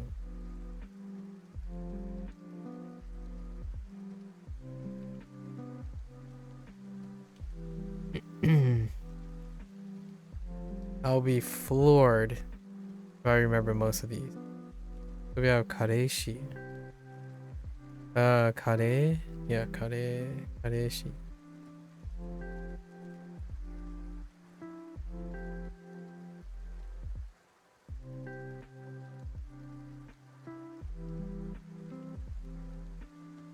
Kareshi might be easy to remember because of Kon.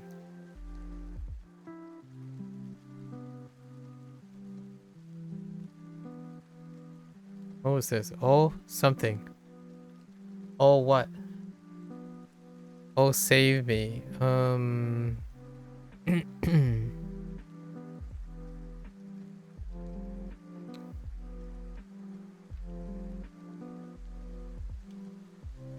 I should throw Mina in here.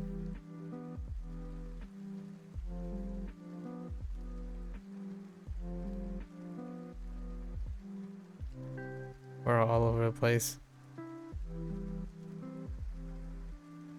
A lot of people, I guess.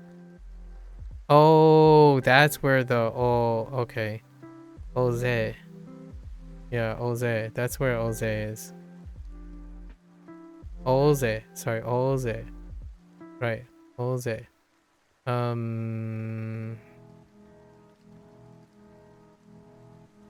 What was this, right? Yeah, and then this. And that.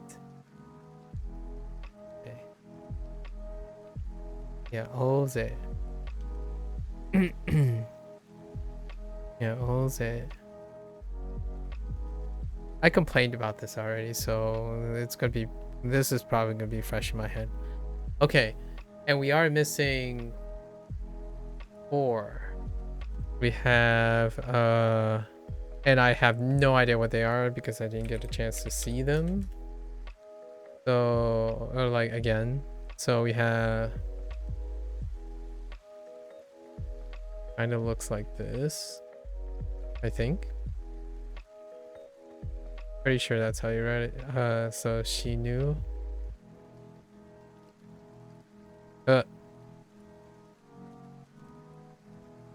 Wait.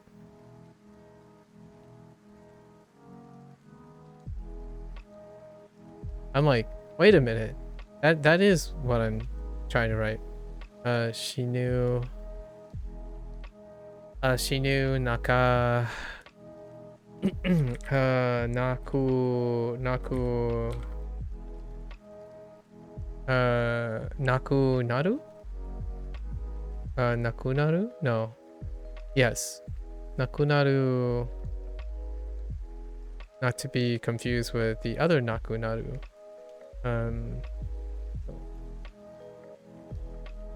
Oh wait, is there a little tail? No, there isn't a tail. Naku. Nakunaru. So Shinu and Nakunaru are grouped together.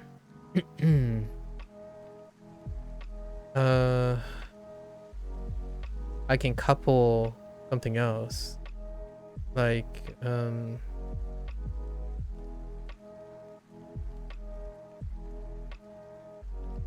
we can couple Dokshin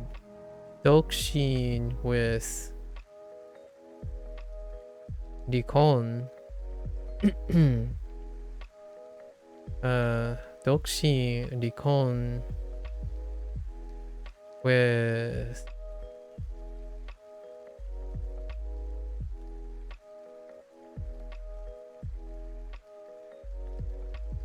Wakareru, right? Wakareru and Wakareru Gwa. No, that's not even helpful. No, we're not gonna use Gwa.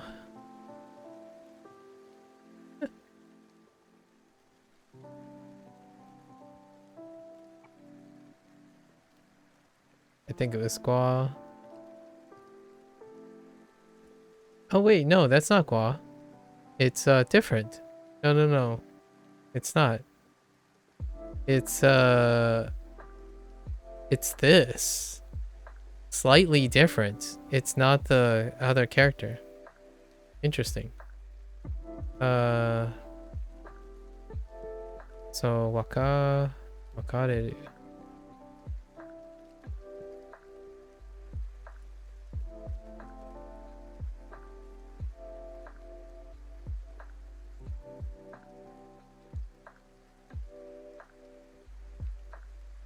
Oh, we can couple Akachan. So Akachan to what kind of look like this.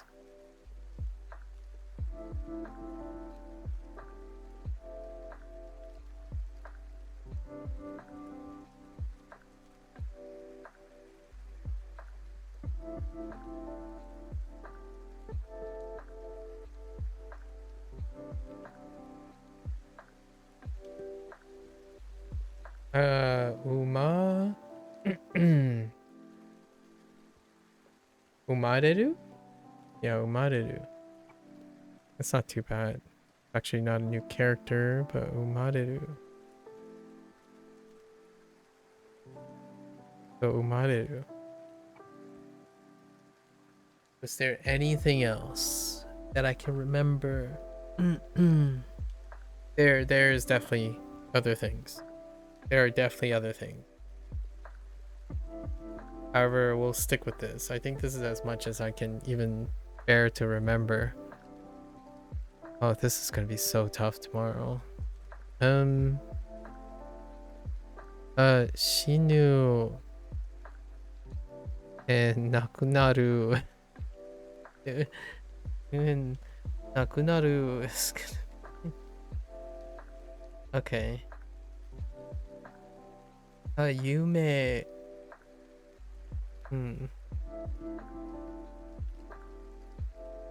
I think Yume and Ripa kind of complement. Then we have status and young. Young, maybe link with Akachan. And we have Paul as well. Okay. And then a lot of people with kata. Kata and Mina.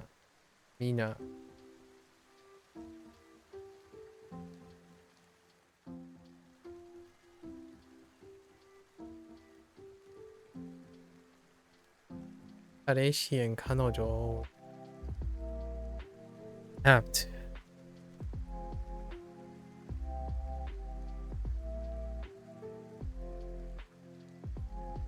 Okay. So let's go over here and try to rattle off some stuff. So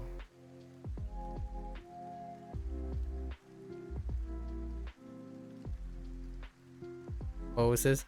Ripa. Ripa.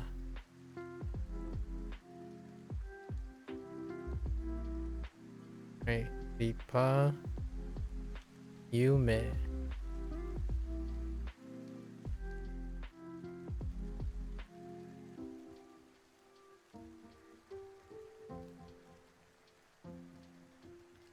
Yume.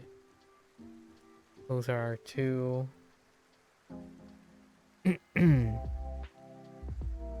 We have Kon. Ke is the one that I'm using rote memory, so it's gotta be this one. Ke. Just a short. Ke Kon. Kon is mnemonic.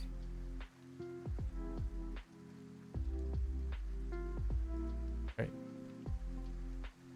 And we flex to the kon. D is the big, far away from. So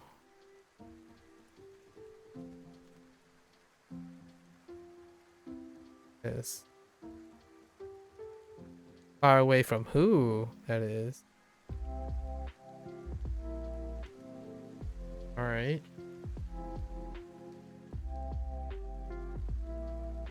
We have young. Well, let's see. Marriage, divorce, single. Single is Dokshin. Dokshin is unorthodox, so Dokshin is the weirdest looking.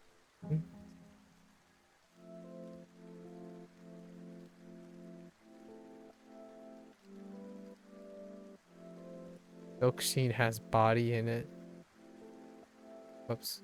I actually don't know what direction this top stroke is. I'm just gonna write it this way.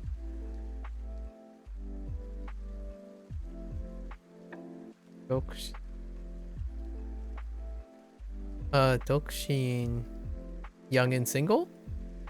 That's kind of okay. Young and single. Single and ready to mingle, right? What was young?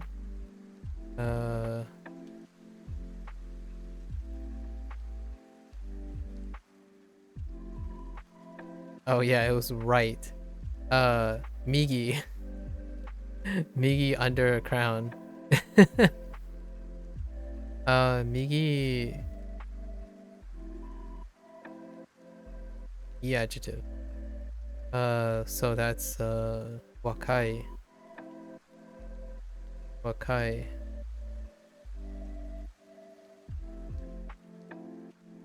But because we have young, we also have akachan. Akachan. It's aka.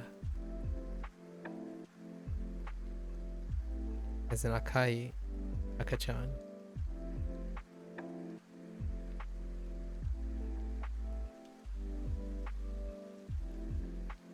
Okay, when we're thinking about single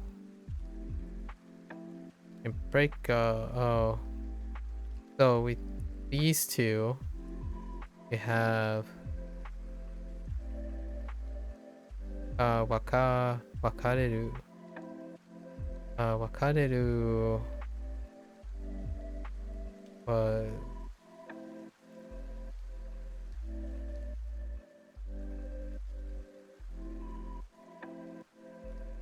wakareru.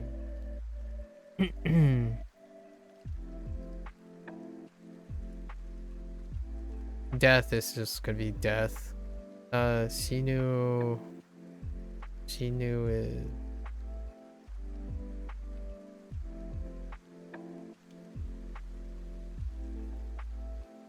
inu, naku, naku, naku na, naru, naku naru. Akachan, we know akachan, we know born. So, umareru. Umareru.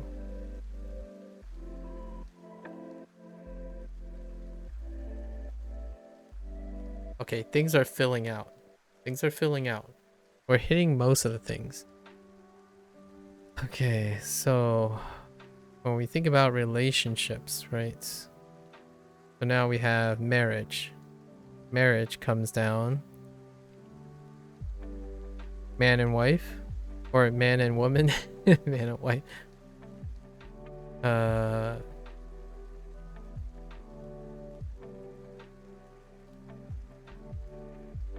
Right. Otoko. Otoko.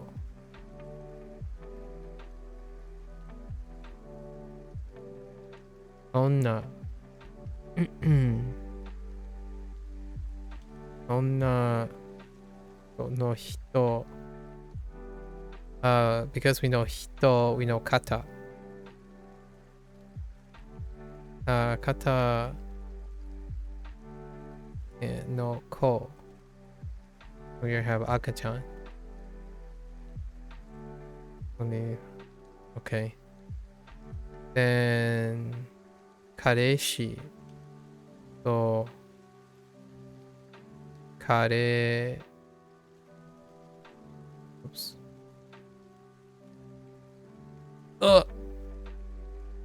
Right. So kare, we have anojo, right? Anojo as our tether, and our pivot is shi, kareshi, which is in kon.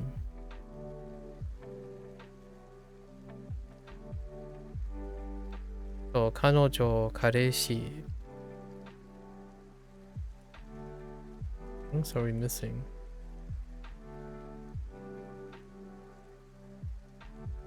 Marriage, divorce, young. We're missing single? Single as well. Which was supposed to be here too. Single.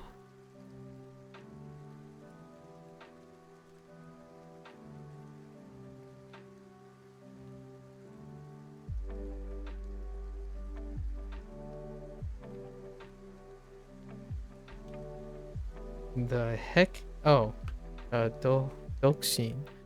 Dokshin. Oh no, I have Dokshin. Whoops. Dokshin's right here. Just kidding. Dokshin's here.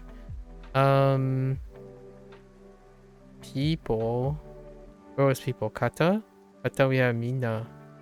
Mina.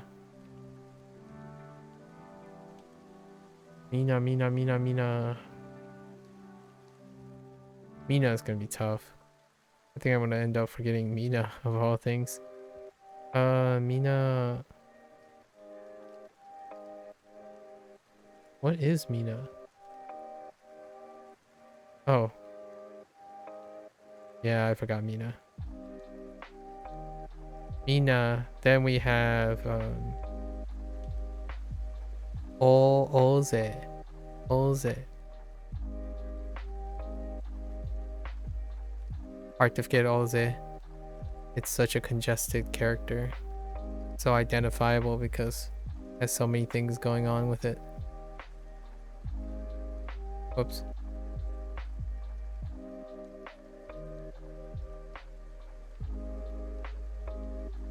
Okay, Oze. I think that's it. Did we get Uma? Umareru? Yes, Umareru. Okay, I think I got this.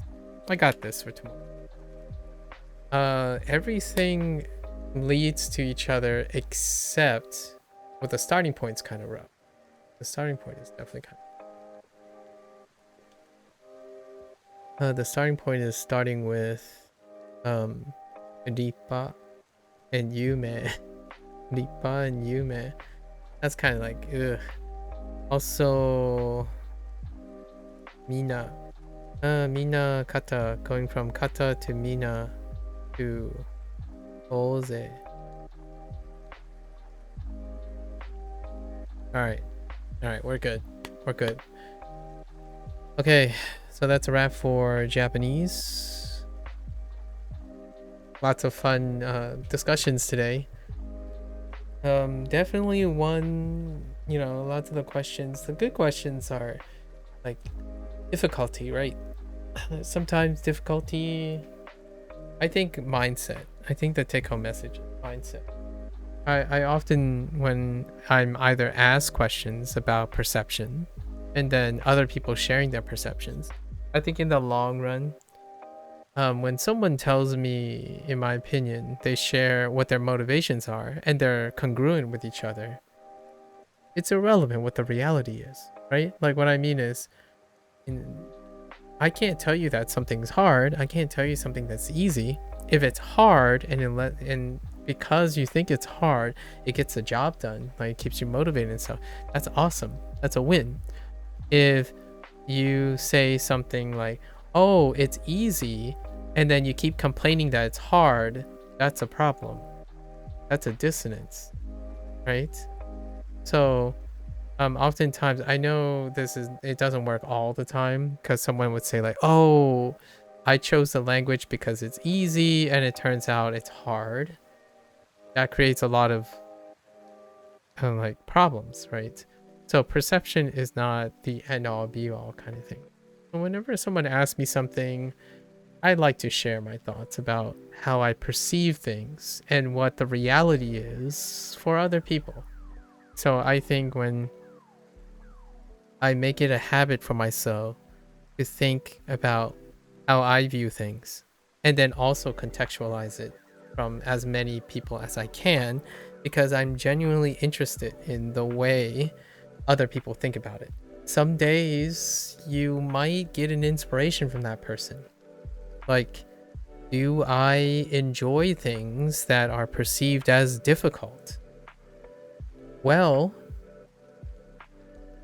there might be something to it, right? I don't use it as a motivator. However, when someone tells me, oh yeah, wow, what you do seems very difficult, that's impressive that you can do it, it's like that, it still feels good.